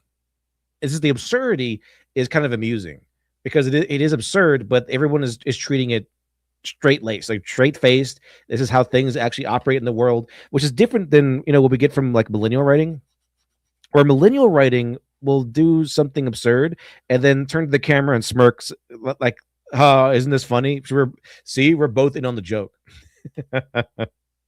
It's not as fun if the writer in the book, the story itself, are this trying to let you know that they are also in on the joke. It's not as fun. It's kind of cringe, actually. Like, oh, you're doing a funny. Okay. Yeah, I can understand that. And she's extremely the big difference here is that you can have absurdity, but if you're the writer, you need to play it straight. It needs to be played straight. No smirking at the camera, no wink, wink, nudge, nudge kind of thing. Just this is how the world operates. Okay, a lot of anime could do this. A lot of anime does this. Like they have some wackadoo worlds, but the wackiness and craziness of the world is played so straight, played so seriously. Sort of like you watch a Death Note, like one of the crazier moments, like I take a potato chip and eat it, but within the context of the story, it's very serious, right? But it sounds absurd out of context. I shall take a potato chip and eat it. But yeah, and love these even the other ones, the other anime where it's just a regular, like they are in a wackadoo kind of world, a crazy, wacky world. Or there's some strange things that go on in the world, but all the characters within that world played straight. Like there's no winking at the camera, like, isn't this silly? Haha, isn't this silly? Like none of that stuff. None of that stuff. So that's what you want to have happen. The wackadoo stuff needs to be played straight from the character's point of view because it's kind of how the world operates. But we as the reader are like, that's crazy. That's insane. Crude, but didn't notice the girl who can't read and suddenly has a guy's tattoo on her hand was hesitating on picking the wrong lever and then suddenly picked the right one? It's not good fantasy, guys. I'm sorry. It just, after 2 books, I do not jibe with this author at all. Now, Fourth Wing is such an interesting case and rightly ends up right here in the middle at number 4 because it has potential. You can see some glimmers of interesting thought here and there, some plot points that you would love. See, Mr. Self-Destruction says, so if you don't take yourself seriously, how can you expect anyone else to? Yeah, that's kind of what the problem became with like Marvel movies and stuff. They want to wink at the camera. They want to be in on the joke, right? They want to be funny and do funny things, but they don't want to be laughed at. And the way they do that is by making sure that that, haha, I did that on purpose. All right, I did that on purpose. You're not laughing at me, all right? You're laughing at the story, the absurdity, right? All right, I'm not the one being ridiculed here. I'll make sure to note that down right now. That's kind of what they do. And see, Xander Steele says murder mystery in the very nice 1800s, but stays away from the women suppressed, at least not blatantly. It handles the issue with dignity while allowing the female main character to embrace her femininity. Interesting. So that does sound pretty cool. I do like it. I like that idea. To see expanded, or I did, but it continually gets weighed down by two big problems. One, Yaros is just a bland writer. Like, we have many similar millennial writing problems going on here, but the writing is simply tepid all around. The two, romance has been selling and you can see the influence, but it makes no sense. But underneath that, there are fun themes that could be played with here. The dragons supposedly value strength, but the biggest, baddest dragon picks Violet, whose joints keep popping out and she's tiny. Maybe we're exploring what strength really means, what it looks like, how Violet represents a different kind of... Or is the dragon a man? Maybe the dragon likes that, being able to protect this lady or help her or something like that. Be useful. And see. All right. Tommy Zuko says a wacky world still needs structure and rule. Yeah, exactly. The Pierce Anthony does this pretty well. Like, it's a pretty strange world full of science and magic, but it still seems like it functions pretty well. Strength. There is a classic government lies to the people under the guise of protecting them idea. That is a great launch pad for multiple strong themes and plot lines. The magic system is accessed through mythological animals who access it through the earth, except the nightmare monsters access it directly and it eats their souls or something. There's a mineral that's used both to power magical shields and kill the evil monsters. We could go on an interesting direction with that. If this were HGTV, I would be telling you that this book has really good bones and would make for great entertaining with just a little sweat equity. The issue is that the first book makes the world look dumb, and the romance is just terrible. So first, Fourth Wing has a military that has S-tier soldiers and C-tier, nothing in between, because the A and B folks tried to be dragon riders and then died. This is the stupidest military I've ever heard of. Sure is edgy, though. The dragon riders don't have a uniform. They just wear all black. And their rule book is way thinner than other branches of the military. Probably because riders don't follow rules. It's so cool. Like super cops. They don't follow the same rules too well. Oh, you think I'm joking? That was a line from the book. First chapter. Overall, the world... He's not even that was also exaggeration. Yeah, I actually did think he was exaggerating because that sounds so cliche. But line from the book, first chapter, because they don't follow rules. Building is not amazing in the first book, but there is enough to maybe build on. So I could see why folks would want to check out the next installment. Sadly, we still have millennial writing going on. Rebecca Yarros has her character say "for the win" multiple times. Oh, geez. This is an edgy world of black leather and magic dragon riders, not some LAN party from 2002. She also sort of avoided things like the prickling prickle that prickled its way in the milking farm, but not entirely. You can really feel the find and replace that happened in writing this. After numerous joints get popped out of socket, they suddenly stop doing that and instead begin to subluxate. Whoa. Yeah, whatever. Yaros she screamed boobily as her joint came out of place. Is obviously getting relief from her chiropractor. I know she sees one because they're the only humans alive that use that word. Overall, the writing is just simple. And that's not a problem. It's fine. But it's just that. It's fine. Like I said, this book belongs dead in the middle because it evokes almost no response. It's not terrible and it's not good. If you want edgy themes plus interesting writing, Mrs. Owen strongly recommends the Locked Tomb series by Tam. That's enough. That's enough, chat. That's pretty cool. That's a pretty cool rundown. We kind of immerse in that. But here we go, chat. Here we go. Before we get in the meat of today's episode, let's get let's look at this video by Nerdrotic. Let's check it out. Here we go. Here we go. It goes over the Odyssey and the backlash. It gets worse. Nolan enters the culture war. Check it out. And I'm here to talk about seeing Christopher Nolan's The Odyssey in 70mm film. The film is shot entirely with IMAX film cameras on large format film. 70mm film has 5 perforations and runs vertically through the projector, so we can experience this immersive and special cinematic format. You sure about that? You sure about that? Nerdrotic.com. Greetings, you over 1 million Hellions and the upwards of 15 million Greeks there are around the world, for which none of you are represented or actually in Christopher Nolan's Odyssey, and the 40% who haven't subscribed yet. With all the bad ideas going to theatrical or streaming screens this year, including but not limited to The Bride, Return to Silent Hill, The Mandalorian, and Okay, so I actually played and beat Silent Hill 2.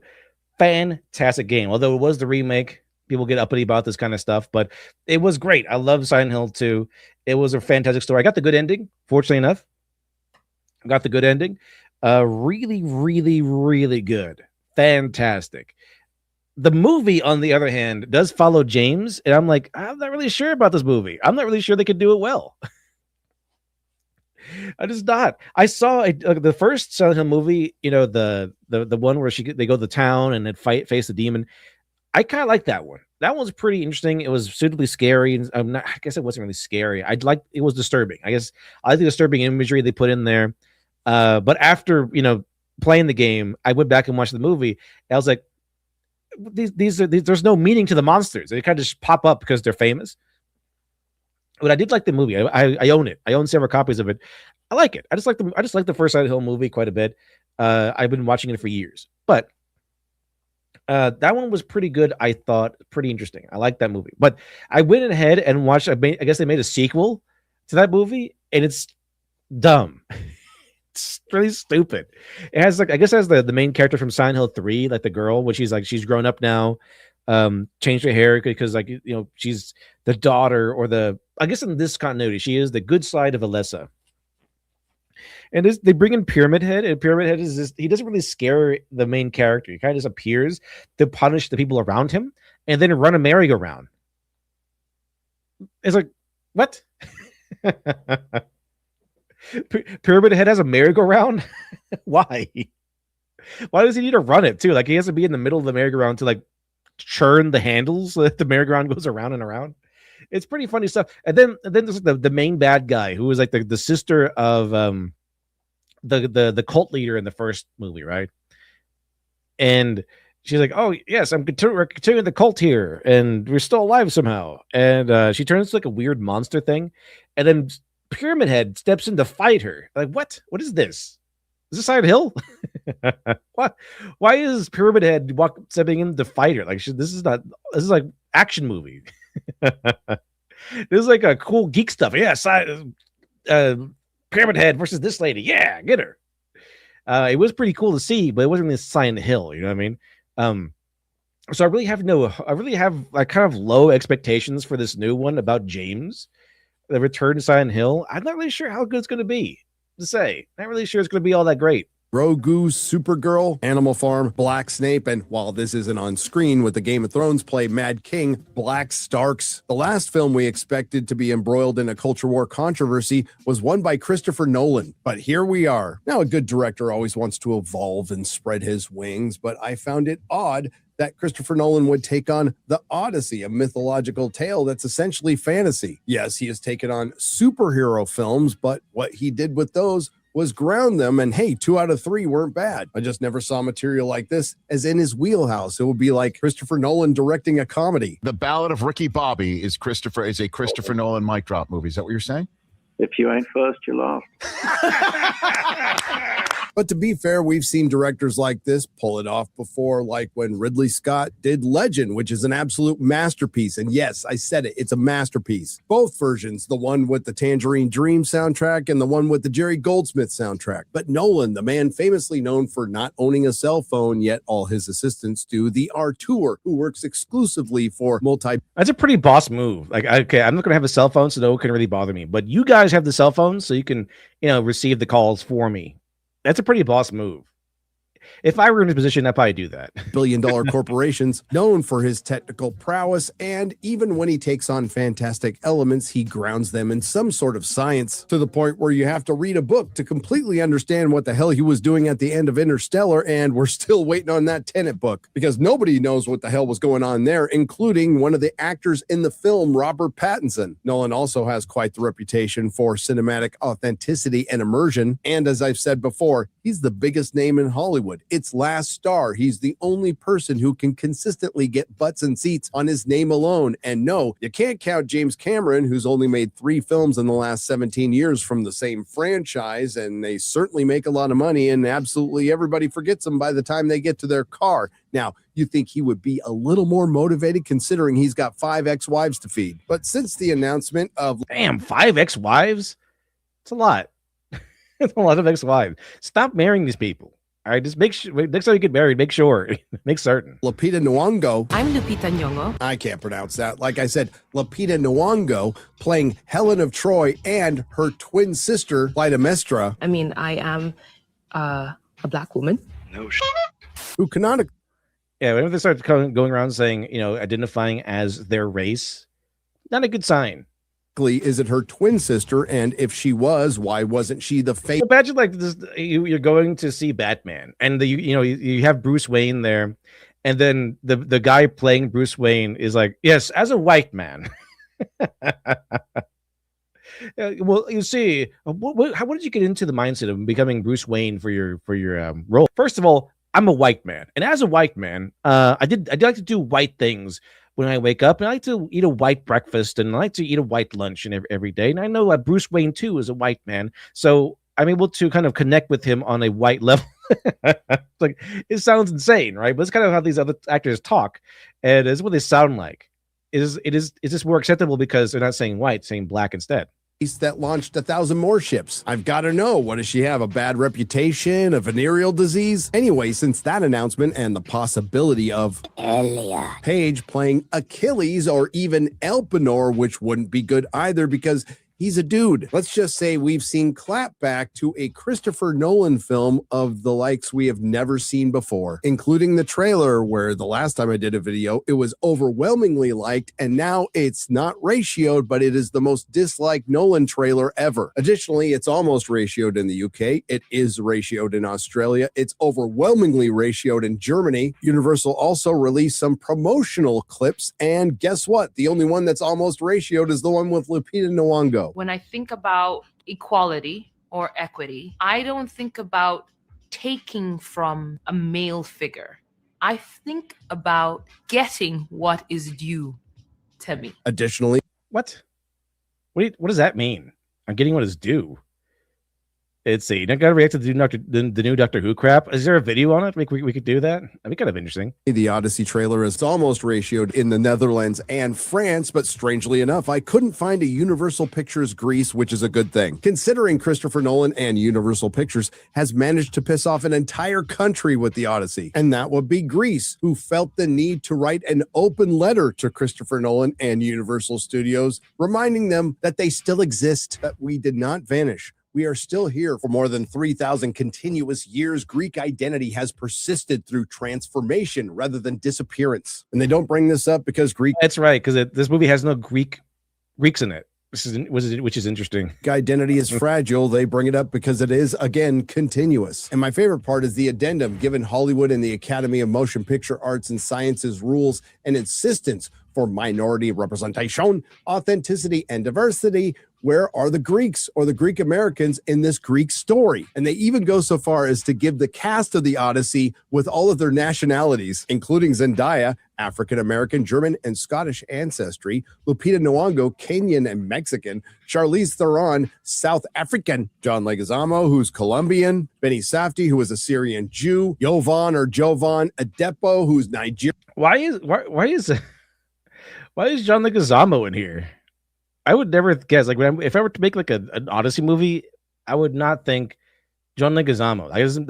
That wouldn't even come into my mind. And Mia Goth, who's Brazilian, but no Greeks, even though it was filmed there. And now Greece knows what the rest of us know. Hollywood is completely full of shit with their diversity. And again, this isn't a Netflix project. It's a Christopher Nolan project. That's why it is surprising that these questions may have to be asked. Will the Odyssey flop? And has Chris Nolan gone full woke Hollywood? We'll deal with the latter first, because we're seeing more red flags hoisted up than San Francisco preparing for another Xi Jinping visit. Let's start with the inevitable fan backlash. because it's obviously their fault that Chris Nolan and Universal made a horrible casting decision, or two, or three, or a few. In Lupita Nyong'o's interview with Elle, it is stated her Helen of Troy is representative of the world. You know, for an industry like activist Hollywood that constantly yammers on about the sins of cultural appropriation, you guys are pretty good at cultural appropriation.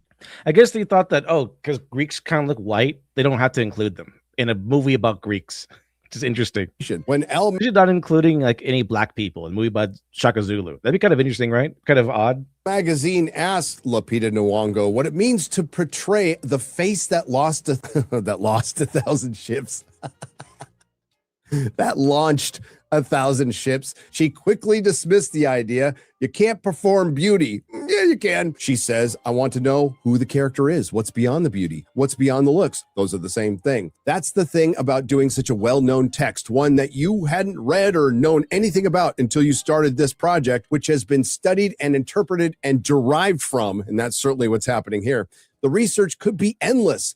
Or it just could be making shit up. I don't know. The good thing about working with a writer like Chris is that it's on the page. The investigation starts with the pages you're given. That's what I based it on. So she started preparing for the role once she got the script. And in this case, that might be a good thing, considering that she admitted within this Elle magazine interview that she had never heard of the Odyssey until she was offered the role, despite having a master's degree in fine arts from Yale. Aside from What? Hold on. Roll that back. What? Considering that she admitted within this Elle magazine interview that she had never.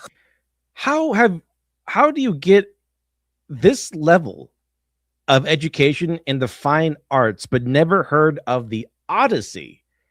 That is insane. Heard of the Odyssey and what? She had performed a few monologues from Greek mythology and drama school at Yale, but was unfamiliar with the what? That is insane. Revoke this lady's degree. What the hell? That's like I have a doctorate. I've graduated the top tier cooking school in America, but I have no idea how to work a stove. Also, what is a grilled cheese? How do you cook an egg? This is crazy. What did she learn in there if not the Odyssey? Until she was offered the. Like, how did you not know the source material of the? It's like I don't have a doctorate in this stuff. I went to but I do know about the Odyssey. We've read Oedipus and all that stuff, so I do know a lot of the source material. How do I know the source? How did you get this far? How did you get to that school and get that high level education without ever coming across the Odyssey? Okay, maybe they didn't teach you that in like your top tier class. But how did you not ever learn about the Odyssey throughout your schooling ever?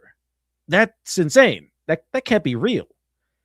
But the source material, I really had no idea what the Odyssey was. I was like, oh, snap. I don't know the first thing about this. What? This makes no sense. This is if feel like we're in a simulation. How does this even work? How does this happen? How do you get this level of degree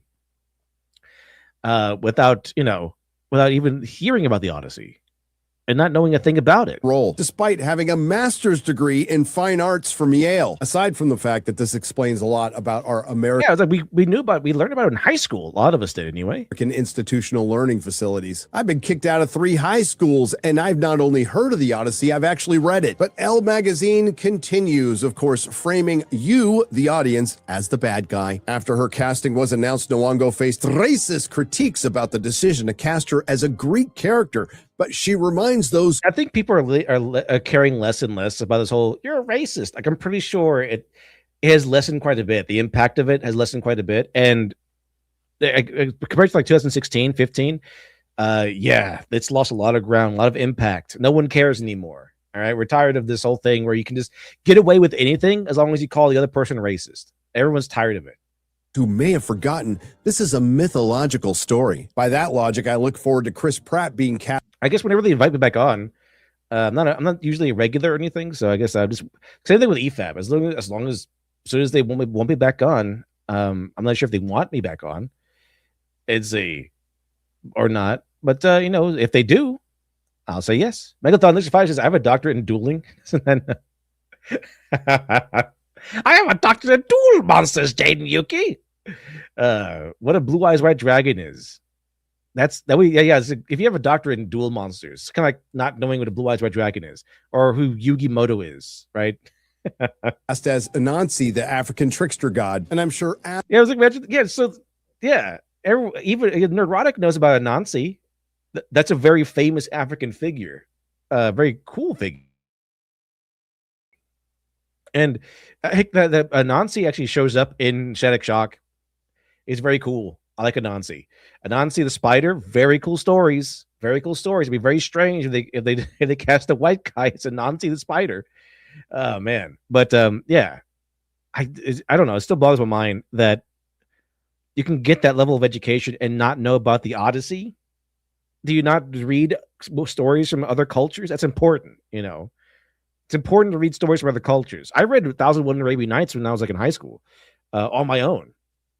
First of all, because it's awesome. But second of all, it's really interesting to see the raw 1001 Arabian Nights, right? It's pretty brutal. It's pretty brutal.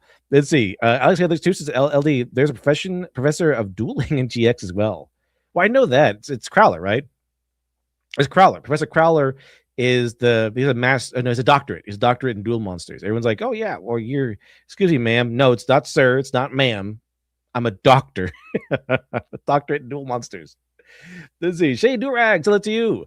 All you need is two people to say something racist to have I receive racist complaints. Usually how it goes. Be a true statement, even if you have thousands of other complaints. Yeah.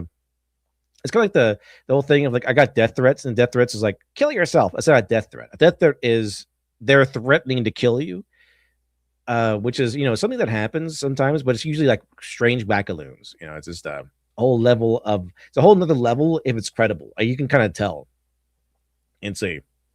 Absolutely no one, including Black Twitter, would get upset. Lupita continues, I'm very supportive of Chris's intention with it. That doesn't sound good. And with the version of this story that he is telling, that also doesn't sound good. Our cast is representative of the world. I'm not spending my time thinking of a defense. The criticism will exist whether I engage with it or not. She elaborates on this thought at another point in the conversation, saying, it's quite something to be a part of the Odyssey because it is so grand. It spans worlds.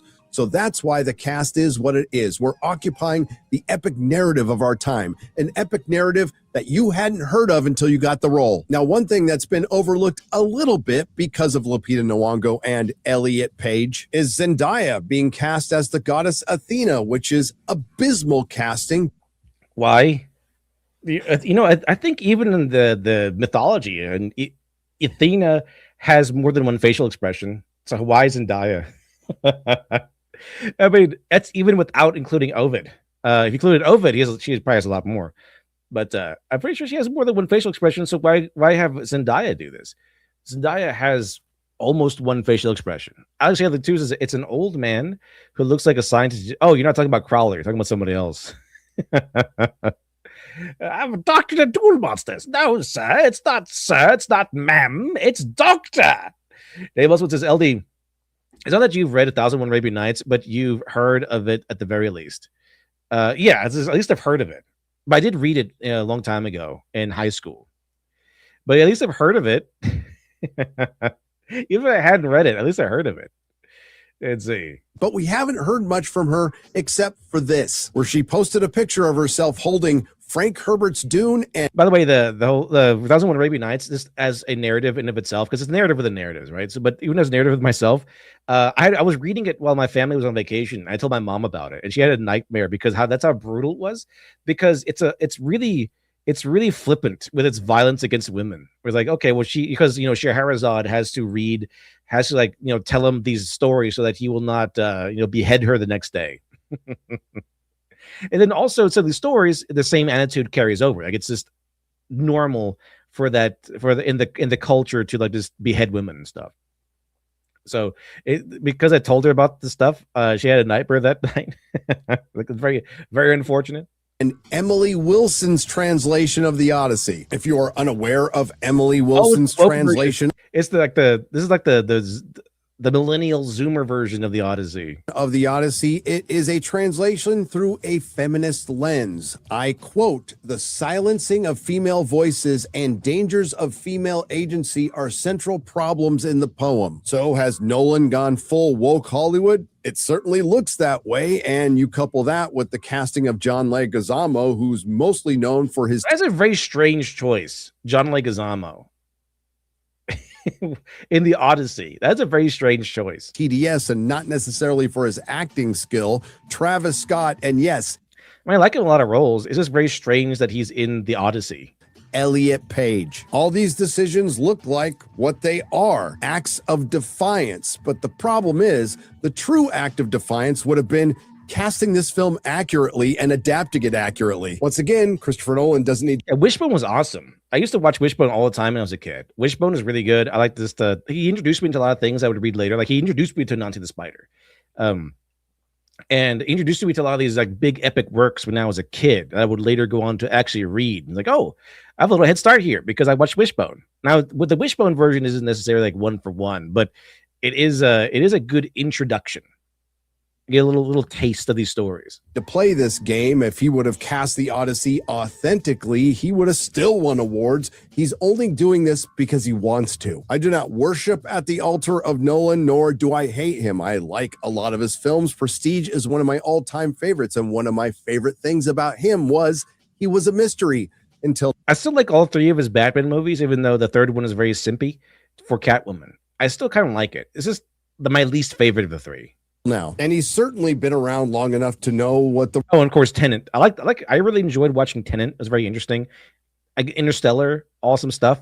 Interstellar is really good. Results will be from the intentional subversive casting, because that's exactly what this is. It isn't a choice based on creativity or inspiration. It's one based on activism. And right on cue, the willing and able comrades in the Access media are here to run defense, and we are in full-blown anti-marketing with a Nolan film, including the biggest butt of a joke in the history of entertainment media, Collider, owned by the Canadian company Valnet and being owned by... What's the story? Wishbone. Wishbone maybe won a Jack Russell Terrier more than anything.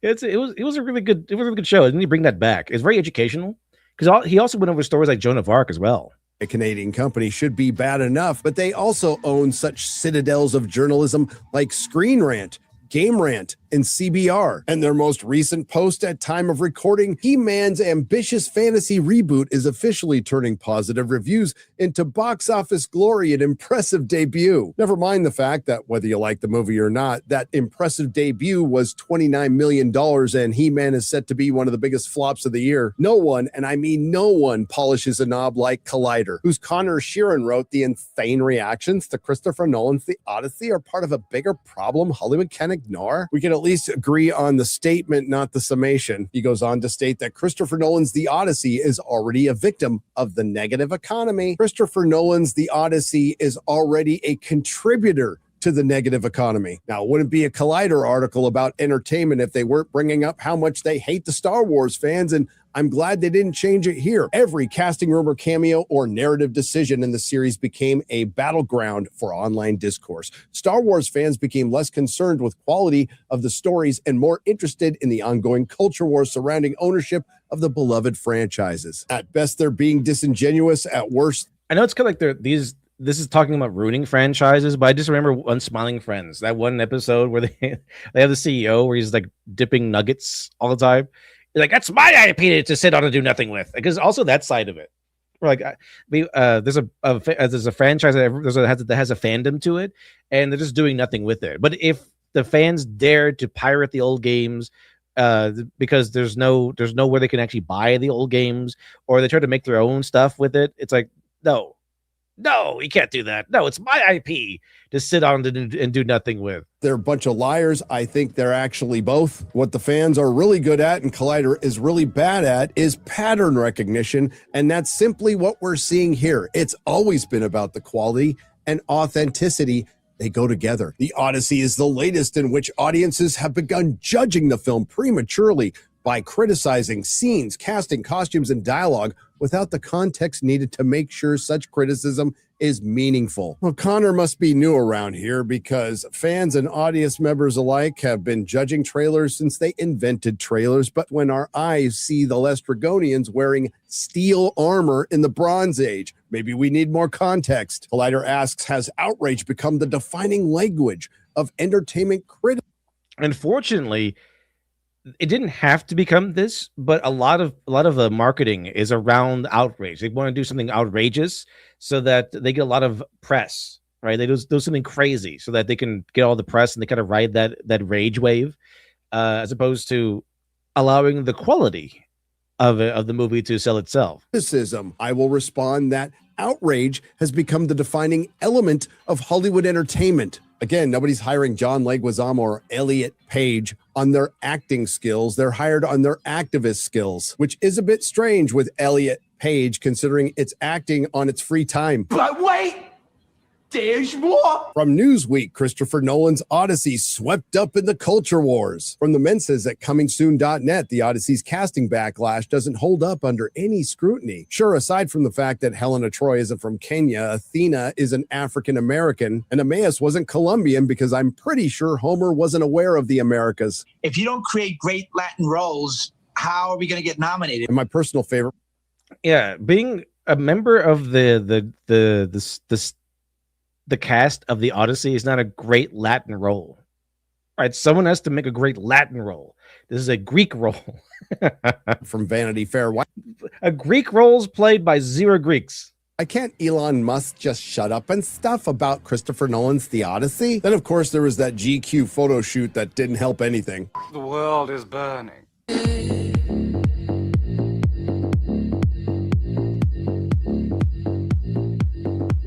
Just want to point out that even when Matt Damon tries to act gay in this photo shoot, he clearly isn't. Anyway, considering the complete lack of Greek representation in the Odyssey, let's hear from some of the adult pretenders who are in the film and hear in their own words how they feel about representation, diversity, and more importantly, inclusivity. Now, with this first one, replace the word Latin with Greek. If you don't create great Latin roles, how are we going to get nominated? If you don't tell Latin stories, how do we get nominated? It's impossible, you know? No shit. When I think about equality or equity, I don't think about taking from a male. Can we just have stars talk about the movie and the role and their inspirations? I remember like this happened with for the Dark Knight, the Dark Knight, where we would hear about Heath Ledger locking himself away in a hotel and reading The Killing Joke and trying to get in the mindset of how he built the Joker character.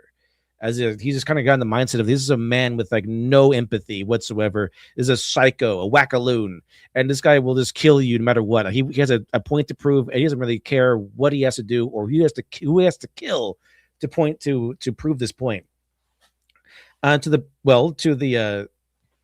Which kind of lent a very interesting theory that he was a veteran of the Iraq War or something like that, where that's why he kind of knows how to deal with soldiers and how to plan attacks and things like that. And it's one why, and he goes like, yeah, one little band of soldiers get blown up, no one bats an eye. Like that's an interesting example. Was he part of that? Is that where he actually got his scars? He was a soldier and that blew up and survived? It's possible. It's possible. It kind of leans to like the whole idea of like I put my life on the line. I put my life on the line for the country, and no one cared when I blew up and my friends died. So that could maybe he got some brain damage and everything. Kind of went a little insane. Like it kind of all fits, but it's not in the movie. It's just kind of like it's like a theory. But he kind of built that theory off of the character. What we see from the character, what he says, how he acts, how he operates. He's like a crazy person, but also very, very ingenious when it comes to setting up traps and ambushes. Ben Burger says, LD, if the Dark Knight was made today, it would be Batman dealing with a race-swapping version of himself, probably. or even taken over by such. Yeah, probably.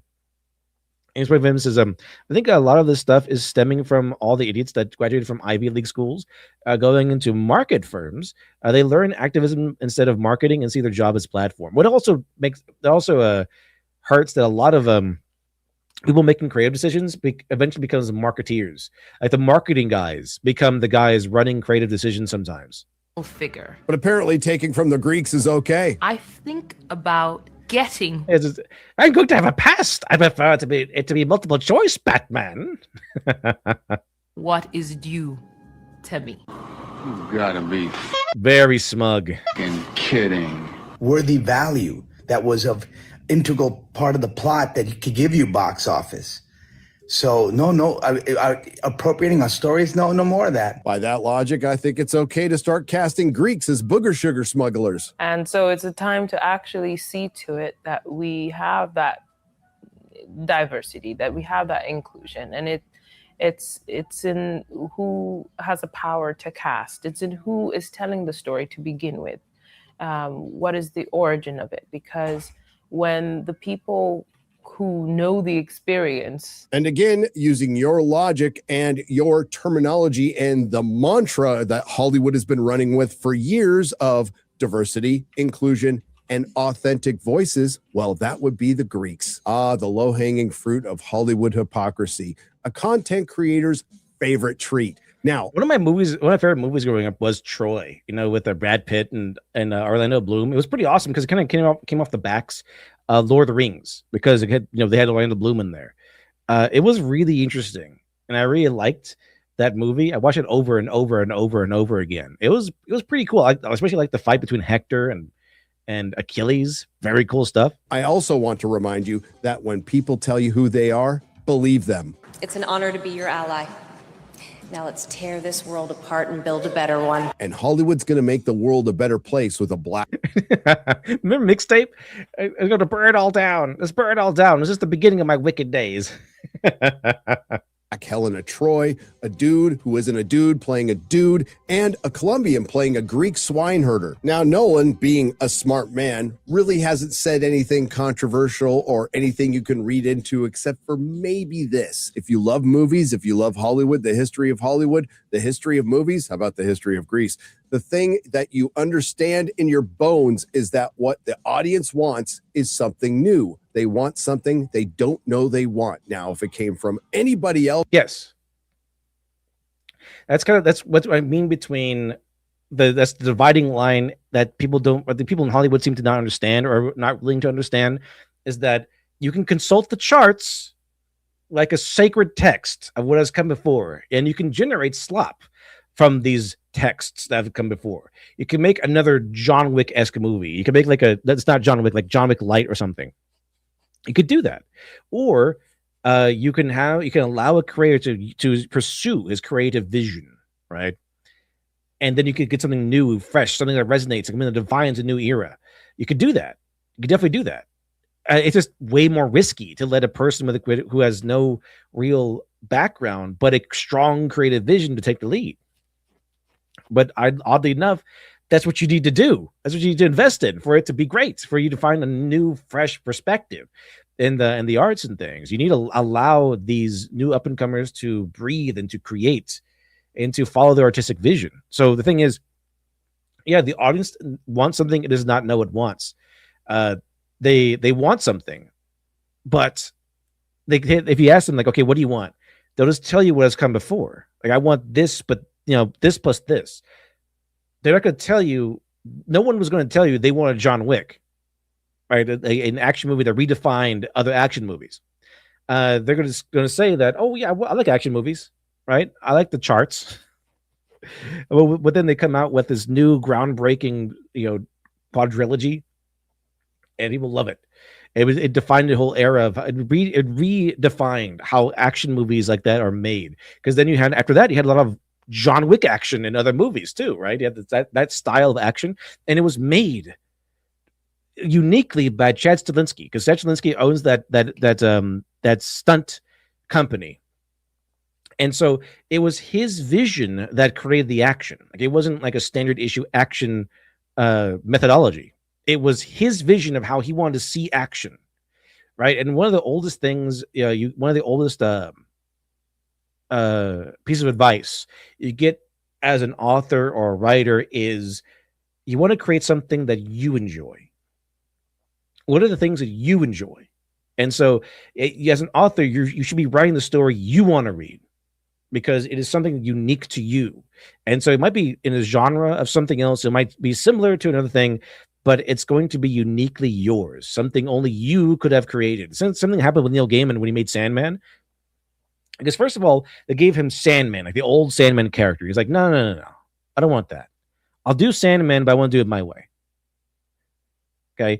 And then over the course of because back then for DC, even for Vertigo, it was the typical practice that, okay, you're going to leave the series and some other guy is going to pick it up. Right. So they did with Batman, Superman, whatever. Is you made the series, and there's going to be a new guy that comes after you to continue that same series. But over the course of the issues with Sandman, they found out that it really can't be anybody else. It has to be Neil Gaiman that writes it and finishes it, and so that's how it went. He was able to write it and finish it, and it's all him. It's all Neil Gaiman. They couldn't bring another guy on it. Of course, we got the spin-off Lucifer, which is also really good. I have the special editions of the entire Lucifer series in like 2,000-page volumes hardback. Fantastic stuff. It was a gift to myself after a really good success. Alongside the special editions of Hellsing. So those are two special editions I really have, along with one of the volumes of Berserk. My next target, though, is Sandman. I do want to get the premium Sandman prints, the Sandman edition, but those are super expensive. I'm waiting for another big day. I would say this is a red flag, but I still give Christopher Nolan the benefit of the doubt for now. And maybe I'm being a sweet summer child on this, but he is the only person in Hollywood who's earned it with me. But it doesn't change. I don't see what he said was wrong, like at all, even if he didn't give him the benefit of the doubt. The fact that the Odyssey is going to be the pop cultural shit show of the year. And no, we still don't know who Elliot Page is playing, and I guess it all hinges on that. But still, we're going to have history bros versus Nolan bros. Somehow the Snyder bros will get involved. We'll have culture warrior commentators and right-wing political commentators who will take time out from their bad political takes to give bad pop culture takes. And the left-wing political commentators. He's talking about Ben Shapiro, right? Ben Shapiro is awful at critiquing movies. This is terrible, awful. I've every single one I've heard from Ben Shapiro has been like some weird boomer-esque rendition review of a movie. Like, what is this? What is it? I just tore into him on his review of John McFour. Like, it's dumb. Like, it's even. I know John McFour had a lot of issues, and there's a lot of things you can critique it on, but his critiques are just stupid. I was like, effeminate villain is an effeminate villain, so it's pushing an agenda. Like, no, he's not effeminate, he's French. Like, get over it. He's supposed to be this rich French bastard. That's kind of what his whole role was, the Marquis. On Twitch will take time out from constantly talking about each other, suing each other, or eating their nuggies while they're stealing content so they can give us bad pop culture takes. It'll be fun. The quartering. Is either at this point, it's either quartering or Hassan. I don't know which. Fun. It might actually be more entertaining than the Odyssey itself. But will all of this affect the film? Will Christopher Nolan's Odyssey flop? Well, sorry to keep you waiting on this, but hell no. Keep in mind that Christopher Nolan's arguably worst film, Tenet, did $365 million worldwide when half of the world's theaters were shut down, maybe more, and people thought they might actually die from a cold. And when the Odyssey tickets went on sale for the 70mm shows and the prestige format shows, people were waiting upwards of an hour. I guess the real question is, will it underperform? It is the most expensive Nolan film ever made with a budget of $250 million. And I think that's unlikely to happen. I think this thing hits profitability pretty quickly. And I have a good friend who will remain nameless, who owns a Christopher Nolan body pillow, who will personally make sure it hits at least 800 million. They make those? They make Christopher Nolan body pillows? Let's see, chat. Let's see here. All right. Did I miss something here? Let's see here. I feel like I missed something. Okay, we got a little bit more here. Let's see. Let me check this real quick. No, I got everything. I don't know why this went up a little bit. Anyway. I, for one, am hoping we get a Christopher Nolan head popcorn bucket. Just make sure it's really, really big. And the only question left to ponder until the Odyssey comes out is, will it be good or will it suck? which I think is likely, but the one thing I hope I answered was The Odyssey is not going to be a flop unless I'm completely wrong, and feel free to call me out on that one. And Nolan has leaned into his own unintentional meme. It's not about money. It's about sending a message. Nerderotic.com. It's about spreading a message. All right, Chad, check this out. Here we go. The actual problem with race swapping. Let's get down to business. Where is it? I got this here. Fantastic, fantastic. All right, chat. This is going to be a little bit of a longer episode. Well, let's get down to business. Awesome. Conservatives are freaking out over Christopher Nolan's casting choice. Here we go. For the upcoming epic, The Odyssey. None of these choices are actually, we don't know who's been cast. It's not finalized, but they are flipping out. Elon Musk. You know what's flipping out also? The Greeks.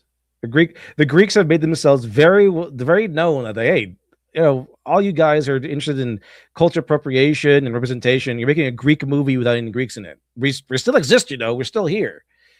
So they're not too happy about this whole ordeal. The man from South Africa who was okay with apartheid, is still railing against Lupita Nyong'o playing the fabled most beautiful woman in the world, Helen of Troy. In a book called Black Athena. Hold on. I just can't get over the fact that Whoopi Goldberg sounds so close to Steve-O. Like Steve-O from Jackass. Like if you close your eyes and listen, they sound very similar. Musk, the man from South Africa who was okay with apartheid, is still railing against Lupita. Was it Steve-O talking? Lupita Nyong'o playing the fabled most beautiful woman in the world, Helen of Troy. In a book called Black Athena. I think people should read it. Black Athena? What? Which argues that classical Greek culture is heavily indebted to Afro-Asiatic and Near Eastern roots. I actually taught Greek mythology to 8th graders. And so I covered this. So, did you cover it well? So people that are saying that Helen of Troy could not possibly be played by a Black woman don't know history. But what is it? There's a movie coming. It wasn't to say that. Let's see. That's moment says thanks that I cannot hear. She said it's like, is that Whoopi Goldberg or Steve-O? Coming out soon that's going to cost roughly the GDP of a small Pacific nation. Christopher Nolan has decided that his next big move is going to be a 3-hour adaptation of Homer's Odyssey. Matt Damon plays Odysseus, Anne Hathaway plays his wife, Tom Holland plays his son, Charlize Theron plays a sea nymph, and the rapper Travis Scott, who will come back to... Wait, she plays a sea nymph? That's interesting. In a minute, plays a Bronze Age bard. So far, this is a perfectly normal Tuesday at Universal Pictures. The Nolan cast Lupita Nyong'o as Helen of Troy. For anyone who doesn't have the Iliad loaded into RAM, Helen is the Spartan whose face starts the Trojan War. She's Greek and she lives in the Bronze Age, and she's been a story for about 3,000 years, give or take.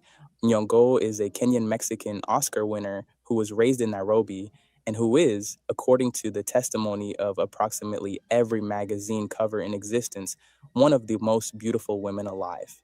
And the internet did what the internet does. The objections started rolling in. Elon Musk got involved on X and accused Nolan of losing his integrity. The defenders mobilized. Oh, yeah, that's right. Elon Musk kind of went to war against Christopher Nolan. Quickly.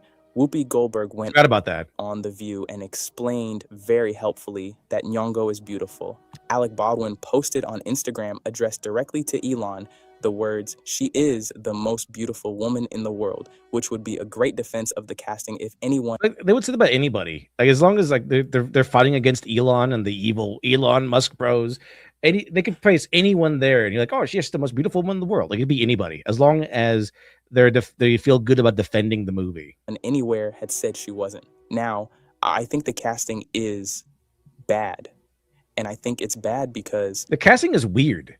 Like it's like a more of a medley of stars, as opposed to stars that fit the role. That's why it's so weird. It isn't really a casting in the artistic sense at all. It's really just a political gesture, wearing the costume of an artistic decision.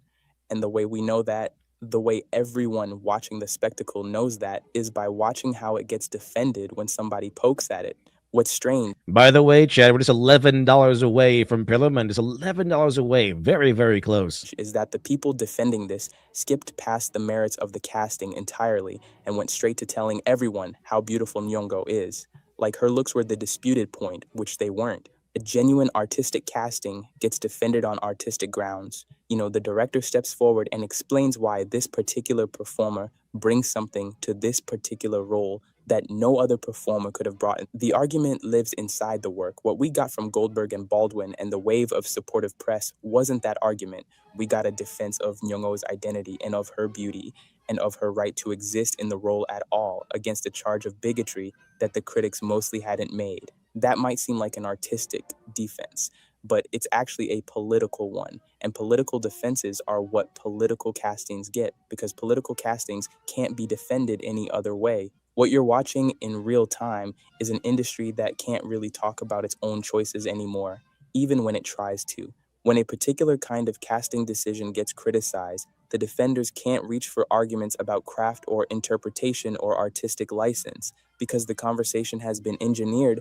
over the last 15 years or so in such a way that almost any critique of that kind of casting becomes a confession.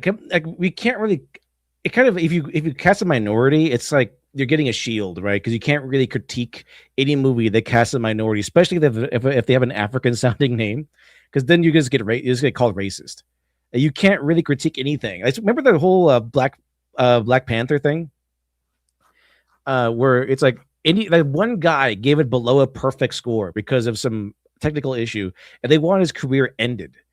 Because how dare you give it below a perfect score? You must be racist. It's just you can't have any sort of discourse or discussion or critique because everyone will just call you racist. Of bigotry. So they reach for the only argument the system still permits, which is to say, they reach for how unfair the criticism is and how outrageous the critic is for criticizing. Minding our own business, and she keeps saying she's Eric Cartman. Okay, and what's wrong with that? What's wrong is it doesn't make any sense. Back in 2016, Marvel released Doctor Strange. In the source comics, there's a character called the Ancient One, who is a Tibetan monk living up on a mountain, and who is also basically every white screenwriter's fantasy. Oh yeah, they made him like they cast this role with Tilda Swinton. That was kind of interesting, but the thing is, I personally like Tilda Swinton a lot, so I didn't really mind that much. They kind of made the mentor to Stephen Strange, Tilda Swinton. It is an interesting choice, but I can see where they were coming from with that one. Of the Asian guru from about 1963, which is part of why the casting was.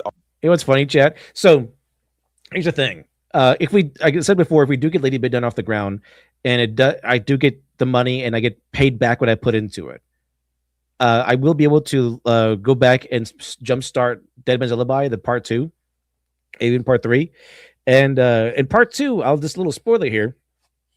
We're going to find out that one of the mentors of Dr. Alpha, when he first went off after he was working for Strategos, he studied under Pai Mei. So remember, if you read Miracle Child, right? There's a moment where Iron Surge, picks him up by his throat and is hanging him, and then Dr. Alpha knows exactly where to hit his arm so that even this gigantic, strong man, his arm goes limp. Yeah, there's a little hint to that. That's where he learned it. He learned like these touch points from Pai Mei. Because if you look at the movies that involve Pai Mei, like the White Lotus, what's it called? The White Lotus Executioner or something like that. I've seen 2 movies about Pai Mei. Oh, not counting Kill Bill, obviously. But his whole thing is always about pressure points. That's his whole thing, about the pressure points and even the timing that you have to hit them and stuff like that. So it's about finding where his weak point is, whatever that might be, in order to kill Pai Mei. So that's the whole thing. So yeah, from all the way back from Dr. Alpha, Miracle Child, it was set up that one of his mentors in the past was Pai Mei. Right, this is how he knew about the pressure points. So the second part of Dead Man's Alibi is going to go into that and reveal that he went to go learn from the tutelage of Pai Mei. Always going to be touchy. Or Bok Mei. I'm going to call him Bok Mei in this one because it's going to have his proper name. No matter what Marvel did with it. What Marvel did with it was cast Tilda Swinton, A pale Scottish woman. The reaction, to put it mildly, was not gentle. Marvel got publicly hammered for it. The screenwriter, C. Robert Cargill, eventually admitted that they couldn't cast a Tibetan actor because of the Chinese box office, and that they couldn't go in any other Asian-coded direction without creating headaches of its own, so they took the path of least resistance and cast a Scottish woman. Like, I could tell you why every single decision that involves the Ancient One is a bad one. And just like the Kobayashi Maru, it all comes down onto which way you're willing to lose. You know, he originates from Tibet. So if you acknowledge that Tibet is a place and that he's Tibetan, you risk alienating 1 billion people who think that that's bullshit. And risk the Chinese government going, hey, you know, one of the biggest film watching countries in the world, we're not going to show your movie because you decided to get political. People noticed, and the whole episode became a small case study in whitewashing, the kind that gets cited in roughly every diversity training the entertainment industry has run since. Now, the reading of that whole ordeal is a white actor took a role that should have gone to an Asian one, and Marvel got rightly hammered for it. That reading is correct as far as it goes. But the deeper thing it actually proves is the more interesting one, and almost nobody picked up on it at the time. The Ancient One was not really cast. The Ancient One was negotiated. The casting was the output of a political and commercial calculation by a studio looking to maximize box office and minimize controversy. The actor was the variable in the equation. The politics were the function the equation was solving for. And the reason I'm bringing all of that up is that 8 years later, the same industry, with many of the same studios and executives and publicists, looks at Helen of Troy, who in the source material is the Queen of Sparta in the Bronze Age Aegean, and does exactly the same kind of negotiation. The politics have changed. The 2016 calculation was don't anger the Chinese government, but the 2026 calculation is demonstrate diversity to the right. Yeah, because as we found out with Star Wars, remember that? Whereas like they had Finn prominently on the poster here, but the Chinese version had him like way in the back, tiny little Finn.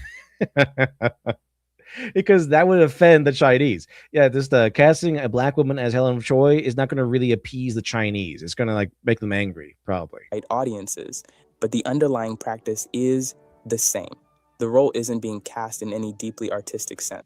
Zendaya has one face. She has one. This is the same facial expression she has in Dune. In any deeply artistic sense, is being solved for against a political backdrop by a marketing department. Once again, the actor is the variable. Once again, the politics are the function. And it turns out what we are looking at is a marketing department using actors as semaphore flags to signal political alignment. But what you can't do, and what no functioning art form has ever been able to do for very long, is... There's Velma. Velma was just a blatant destruction of the franchise. There's someone who just not even want to do something different, but just hated Scooby-Doo. Treat your actors as semaphore flags, because once the actor becomes a flag, the work stops being about what the actor is doing on screen and starts being about what the actor represents off it. And what you have at that point isn't really art so much as advertising for an ideology. And then there's the hypocrisy of how all of this gets justified. That suddenly we're told that Helen is mythic, and that mythic figures can be anyone, and that no Greek queen has a fixed ethnicity anyway. No, mythic figures can't be anyone. All right. You can't have mythic figures. No, that's not the point of mythic figures. The mythic figures are not anyone. Now, archetypes are like the archetypical tropes, archetypical archetypes. The archetypes can be anybody. That's kind of why the Hero 1,000 Faces has 1,000 faces. Why the hero's journey is the foundation for like every story, because the archetypes can take the shape of many things, but mythical figures are not that. Mythical figures are mythical figures. Like Sinbad can't be just anybody. He's like a Middle Easterner or something.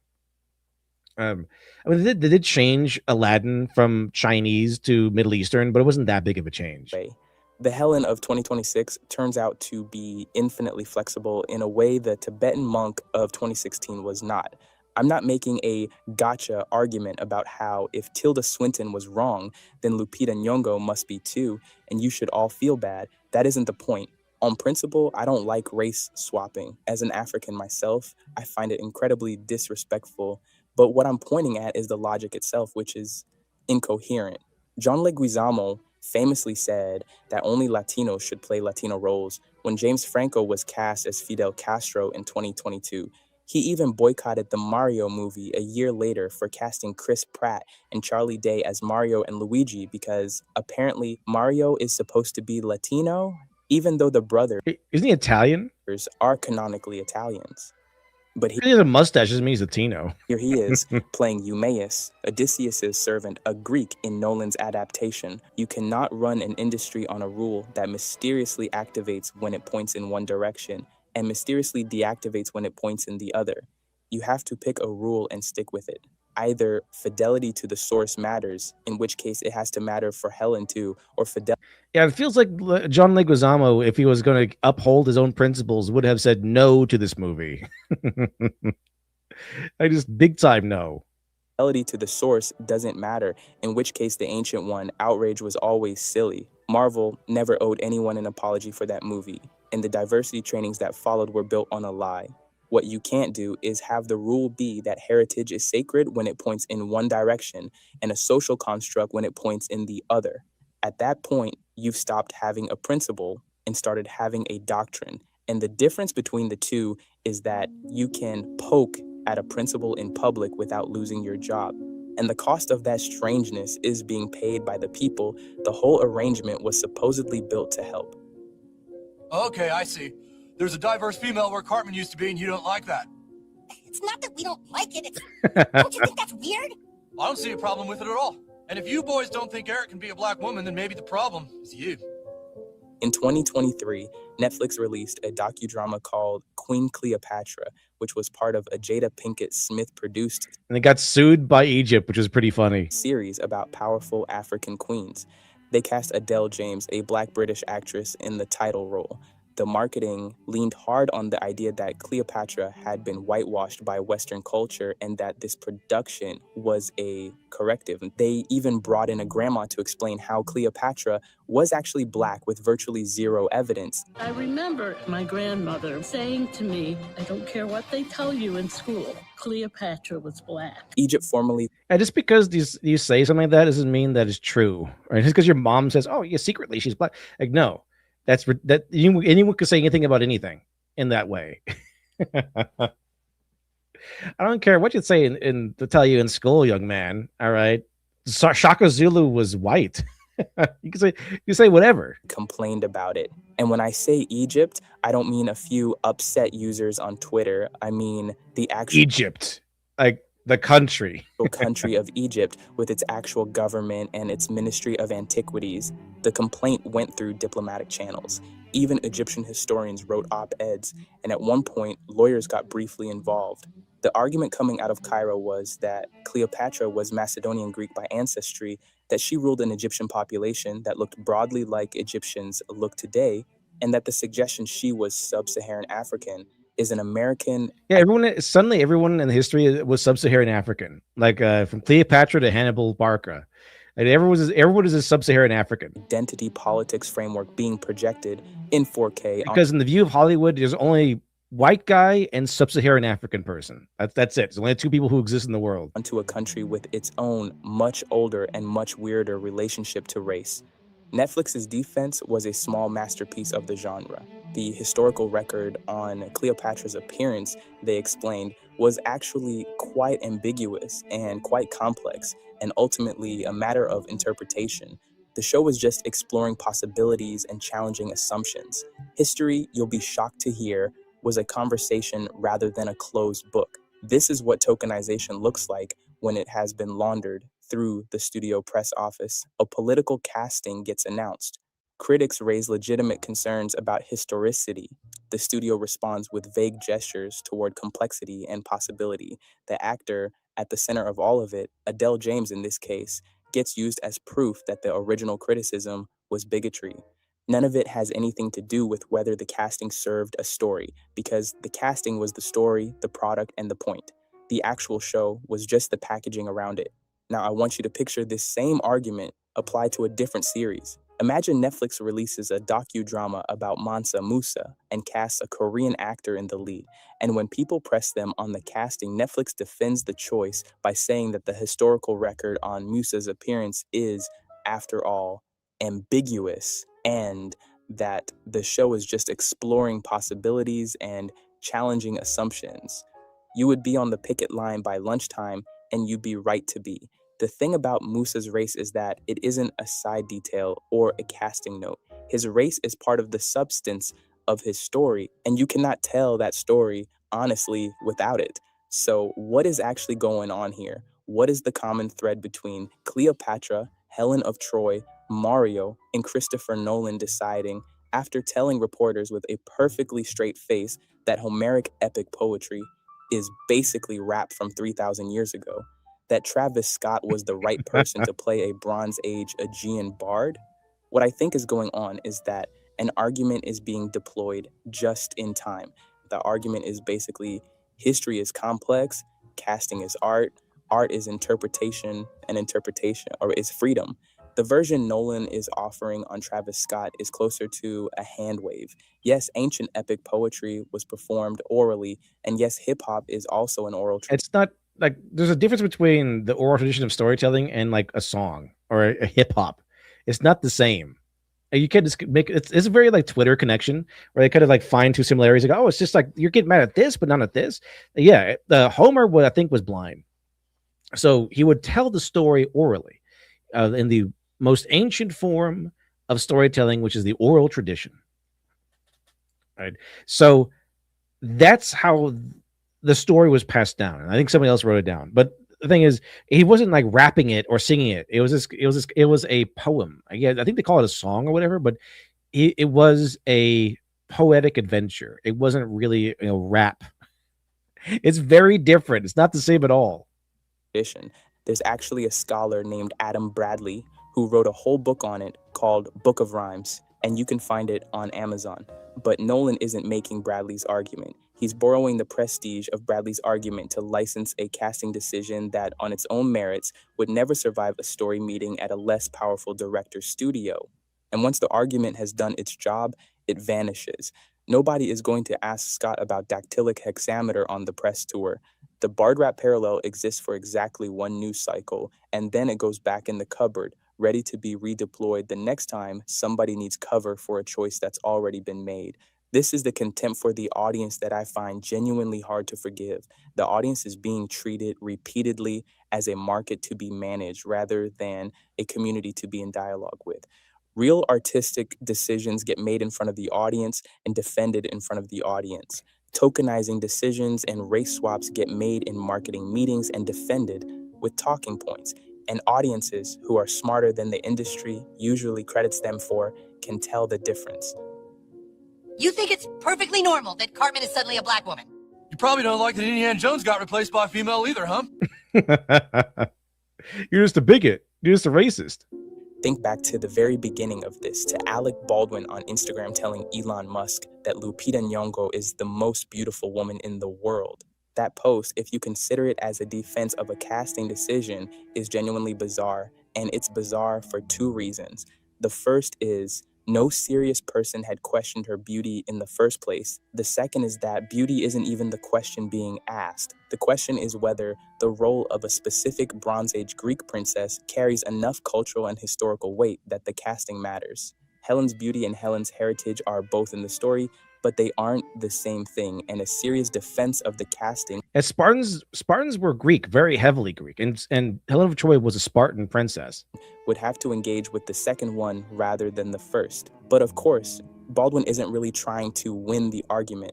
He's trying to virtue signal. Everyone knows this. What Baldwin is doing is performing a small piece of theater whose entire function is to translate the original criticism, whatever it actually was, into the worst possible version of itself. You don't like the casting becomes you don't think she's beautiful, which becomes you don't think black women are beautiful which then becomes racist. Yeah, they just boom, boom, boom, all the way down to racist. Always goes down to racism. 4 steps in total, or 3 if you're being efficient. And this is what I mean when I say that the defense itself is the disease. The function of modern Hollywood's diversity discourse isn't actually to produce better casting, and it's certainly not to produce better stories. The function is immunological in the biological sense.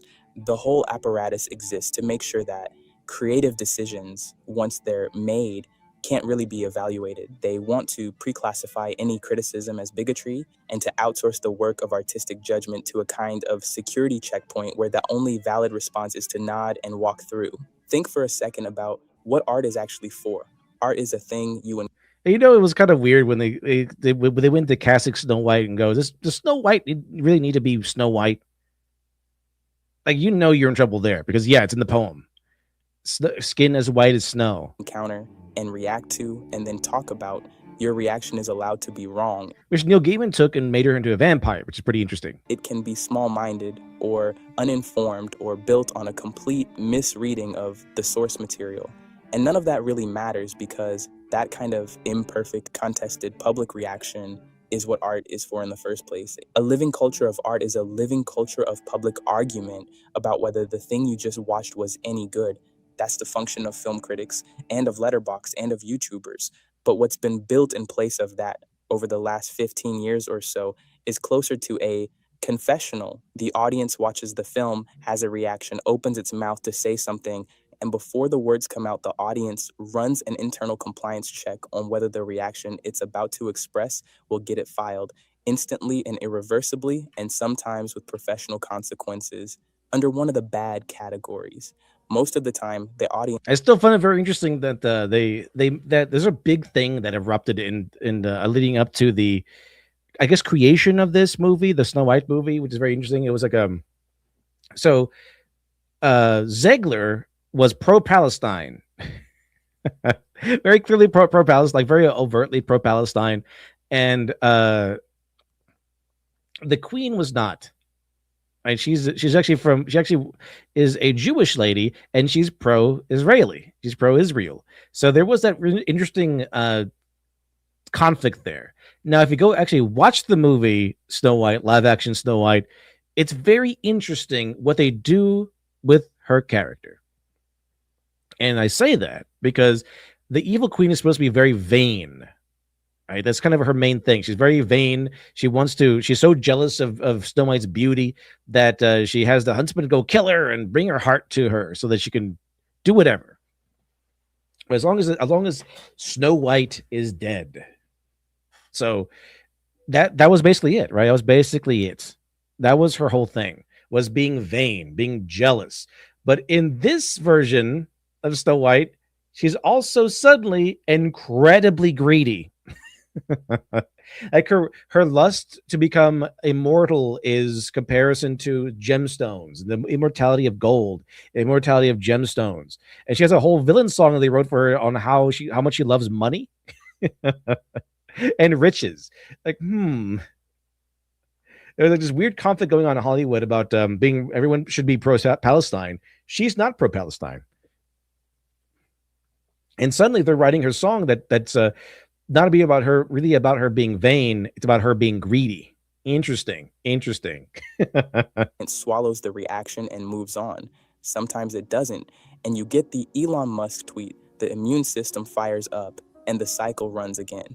And the part of all this that should make the people who actually seem to care about representation feel sick is that the critics aren't paying the price for any of this. Neither are the studios, who are doing better than they've ever done. The people paying the price are the actors themselves. Lupita Nyong'o has a whole career behind her, and not one of those performances needed Alec Baldwin and Whoopi to defend them. Those performances were defended when they needed defending by being good performances and by the obvious quality of the work she did inside them. That's what the original idea. And see, Ferengi were greedy, and and goblins are known to be greedy, right? And what happened with both of these? The media people in Hollywood call them both Jews. Right, the Ferengi, I don't know if you know this, but when the Ferengi came out, eventually the Ferengi were compared to Jews. It's like, oh, this is a racist depiction because they're obviously Jews. And then famously, we have the whole goblin comparison, especially with the dawning of Harry Potter. Like, oh, the goblins are Jews. So every single time there is a greedy character or greedy people or greedy whatever, it's always compared to Jews by the Hollywood people or by the critics and stuff. Right? It's kind of how it goes. So it's on their minds. So keeping that in mind, suddenly the evil queen Snow White is written to be greedy, not just vain. And her vanity stems from her greed and her obsession with gemstones and the eternal nature of diamonds and things. Interesting. Idea of inclusion actually looked like. Get an overlooked actor into a role their talent had earned, then trust the work to do the rest. What's replaced that idea, while keeping the same vocabulary and many of the same posters on its walls, is the opposite thing. Instead of trusting the work to defend the casting, it trusts the casting to defend the work.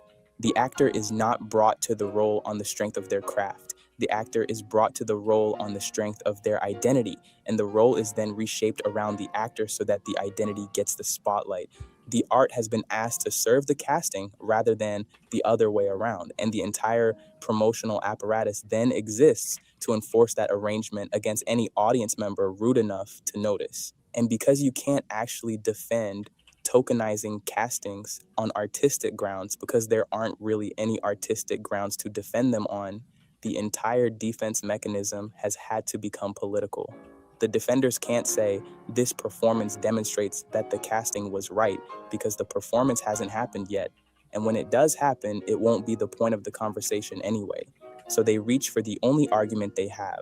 They reach for the identity of the actor, and they reach for the non-existent bigotry of the critic, and they build a moral force field around the casting that makes any further engagement impossible. This is what Baldwin and Whoopi were doing when they jumped to Nyong'o's defense without ever engaging with the substance of what was being criticized. They were performing the immune response. Well, it's a lot easier to call someone racist than it is to actually have an argument, because that takes a brain and knowing the facts and using your mind. You don't really need to use your mind at all. You can just switch your mind off and go, it's racist. It's really easy to do that, and it's really easy to gain points and popularity by doing that because it's emotionally resonant, and all you gotta do is repeat some already crafted talking points. It's really easy. That the tokenizing system requires in order to keep working. The casting is unquestionable because the actor is unquestionable because the critic is a bigot. And the practical result is that nobody is ever allowed to actually talk about what is happening on the screen. There can be no discourse if you have minorities in your movies anymore, because otherwise they all call you a racist. That's it. You can't have a valid point because you are a racist. Because the conversation has been disabled at the level of speech itself. And the actors whose talent should be the whole point have, by the structural logic of that pipeline, been demoted from artists to symbols. When the defenders show up, they aren't really defending the work. Most of these people don't even care about Homer or Nolan. They're defending the casting, which becomes the meaning of the work, which becomes the thing that can't be questioned. Helen of Troy in the original poem is the most beautiful woman in the world, and her beauty, very specifically, is the thing that destroys a civilization. 10 years of war, the city of Troy in ashes, the whole heroic age burning itself out over a woman whose face is so beautiful that no rational policy can survive contact with it. There's something almost cosmically funny about all of this. I really do think Nolan, of all directors, will appreciate the joke once the dust has settled. Is that it? Okay. There we go. I didn't know this ended. All right. Well, there we go, chat. There we go. Fantastic. All right. Let's see here. Here we go, chat. There we go. Very interesting. Now let's get down to this. Actually, we're kind of close to the end of the stream. So I guess we'll save this for next time. I have some stuff in the roster for Weeb Day. Should be pretty fun, chat. Pretty fun. But at this point, we didn't even get to Pillarman today. So I don't know if we're gonna watch any more GX this week. We're not making it to Adventure Bros either. Even though we were really close. We just needed $11 more for Pillarman today. We were really close. But anyway, chat, we did make it to Pillarman. So we're going to go ahead and transition over to stream memes with something else. Let's check it out, chat. We'll go with this.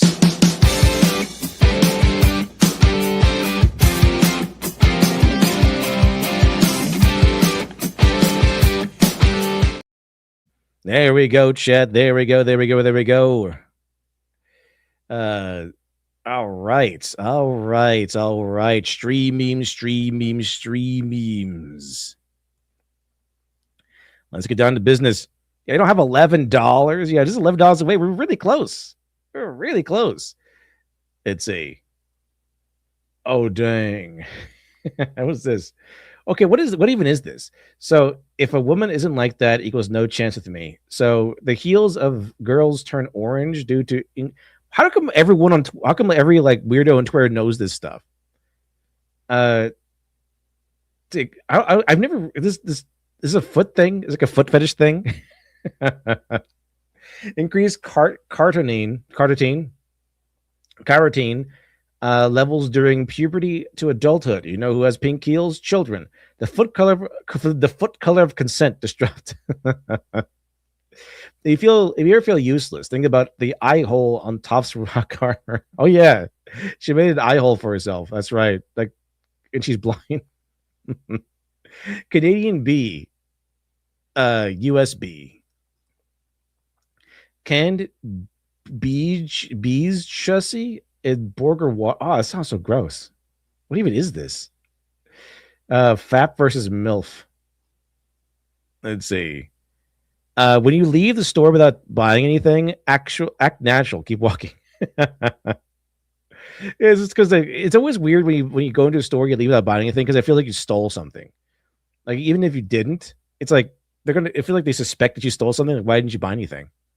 It's the S Symbiote. Thanks for $10 super chat. Thank you very much, S Symbiote. Appreciate it. As S Symbiote says, I got $10. Thank you much. Alex Halo brings in the $1. Thank you much, Alex Halo. I think it got us exactly to Pillarman today. Let me see here. Should be about right. Yeah, exactly. We got to exactly 300 today. Thank you very much, chat. Awesome. We will end, of course, with Pillarman. There we go. And if we get to 400 tomorrow, we can have at least a stream of Venture Brothers. Let's see, chat. Oh, wait a minute. I just checked Rumble a second ago. I guess it just popped up. But yeah, 5 gifted memberships from Karna Ketrel. I don't know how much that is. How much is that? How much is a gifted membership on Rumble? But thank you very much. I assume it's 10. I know Lady Fastlane did that one time. I think she did that one time, and it was but I forgot how much it is. What is it on Rumble? Like, how much is it per membership? So I can tally it correctly. Let's see. We'll get to it though. We'll get to it. Let's see. Mooks. Too much butter, wrong pan used. Didn't cook the steak well enough. Poor choice of toppings. You should never ask a steak like that. Oh, 25. All right. Well, thank you much, Connor Ketchel. Very, very much appreciated. Well, I think it calls for a little bit something different then. You don't deserve that one. You deserve this one. Yeah, this one right here. Here you go. It's a horror shit. Very much, Connor Ketchel. Very much appreciated. Very generous as well. I'll go ahead and add it correctly then. Let's see here. $25. Thank you very much. You have a head start for tomorrow. Fantastic. Very much, Connor Ketchel. Very much appreciated. Let's see. Ben Parker says, LD, it's time to call the stream. Stream. Oh, come on, stream. Let's go. We'll go. Who's a good stream? Let's see. Oh, yeah, remember I made a Kick. I'm on Kick also, but StreamYard only lets me do 3 locations at once. So I'm on YouTube, Twitter, and Rumble. I do have Kick also. I tend to utilize it at one point. In C chat. All right. So too much butter, wrong pan used, didn't cook the steak well enough, poor choice of toppings. You should also never smack a steak like that. Okay, Gordon Ramsay. Let's see. Pro tip: if you make ice cubes out of tea, you won't water your tea down, icy down. So you're just gonna make iced tea for iced tea to put in iced tea with my iced tea using some iced tea. Let's see. Potions class. That steak is black. Oh yeah, isn't that the purple drink?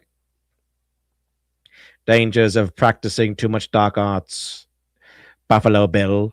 It rubs the lotion on the skin, or rubs the lotion on its skin, or else it gets the hose again. A good thing she caught them.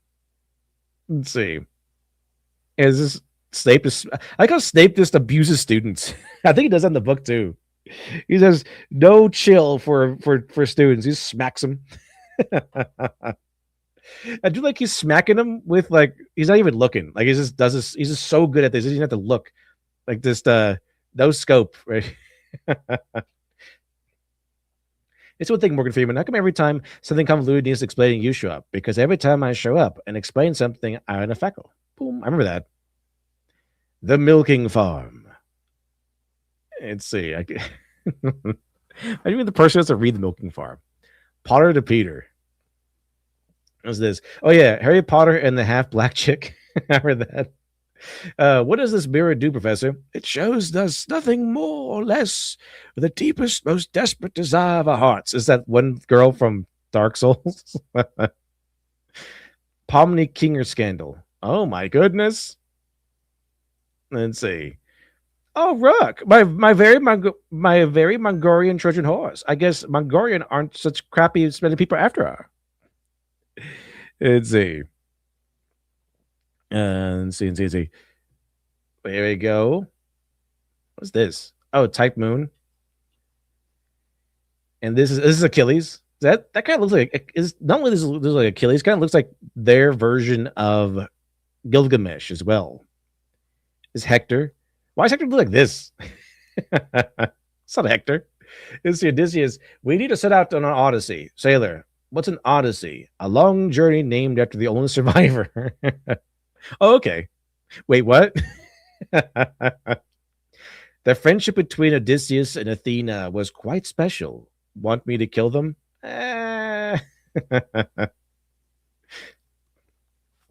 Odysseus, we need to attack Troy and bring back Helen.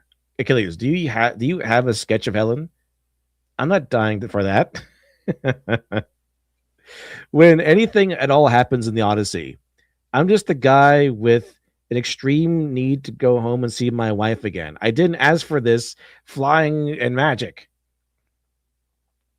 Now that the casting for the Odyssey was your idea. Let's see. Where is Atalanta? Yeah, where is Atalanta? Where is Master? Here. All the more reason. How about we find who's the fastest heroic spirit? Open this bag and you'll never make it home. Let's see. Cersei, yes, Odysseus. Where's my crew?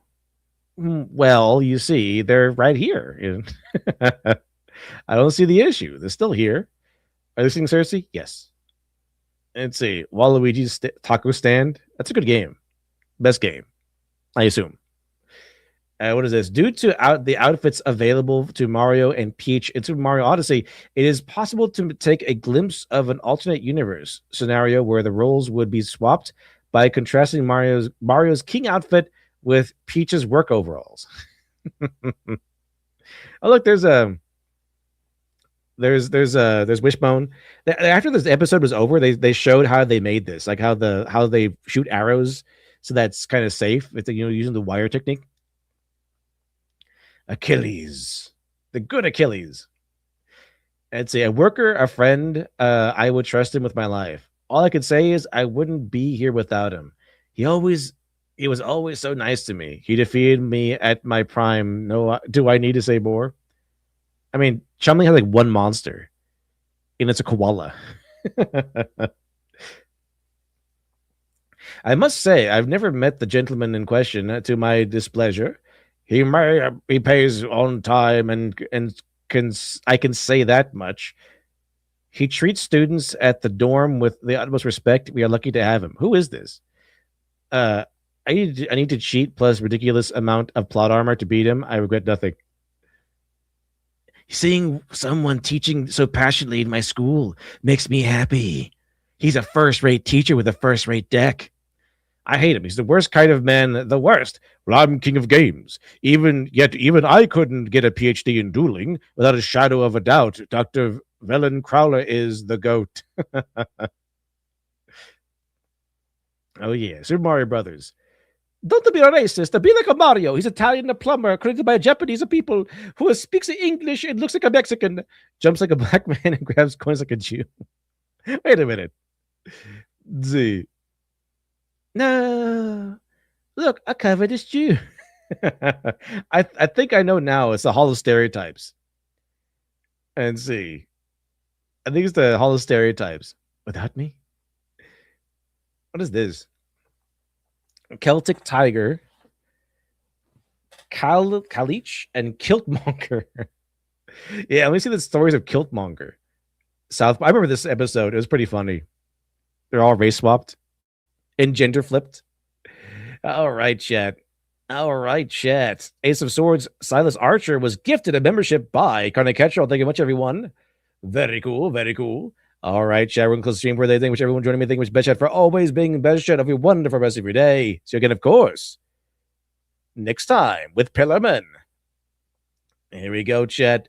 Lower your volume or raise your volume if you prefer. Loud click pin coming. 5, 4, 3, 2, 1. Ay, ay, ay, ay.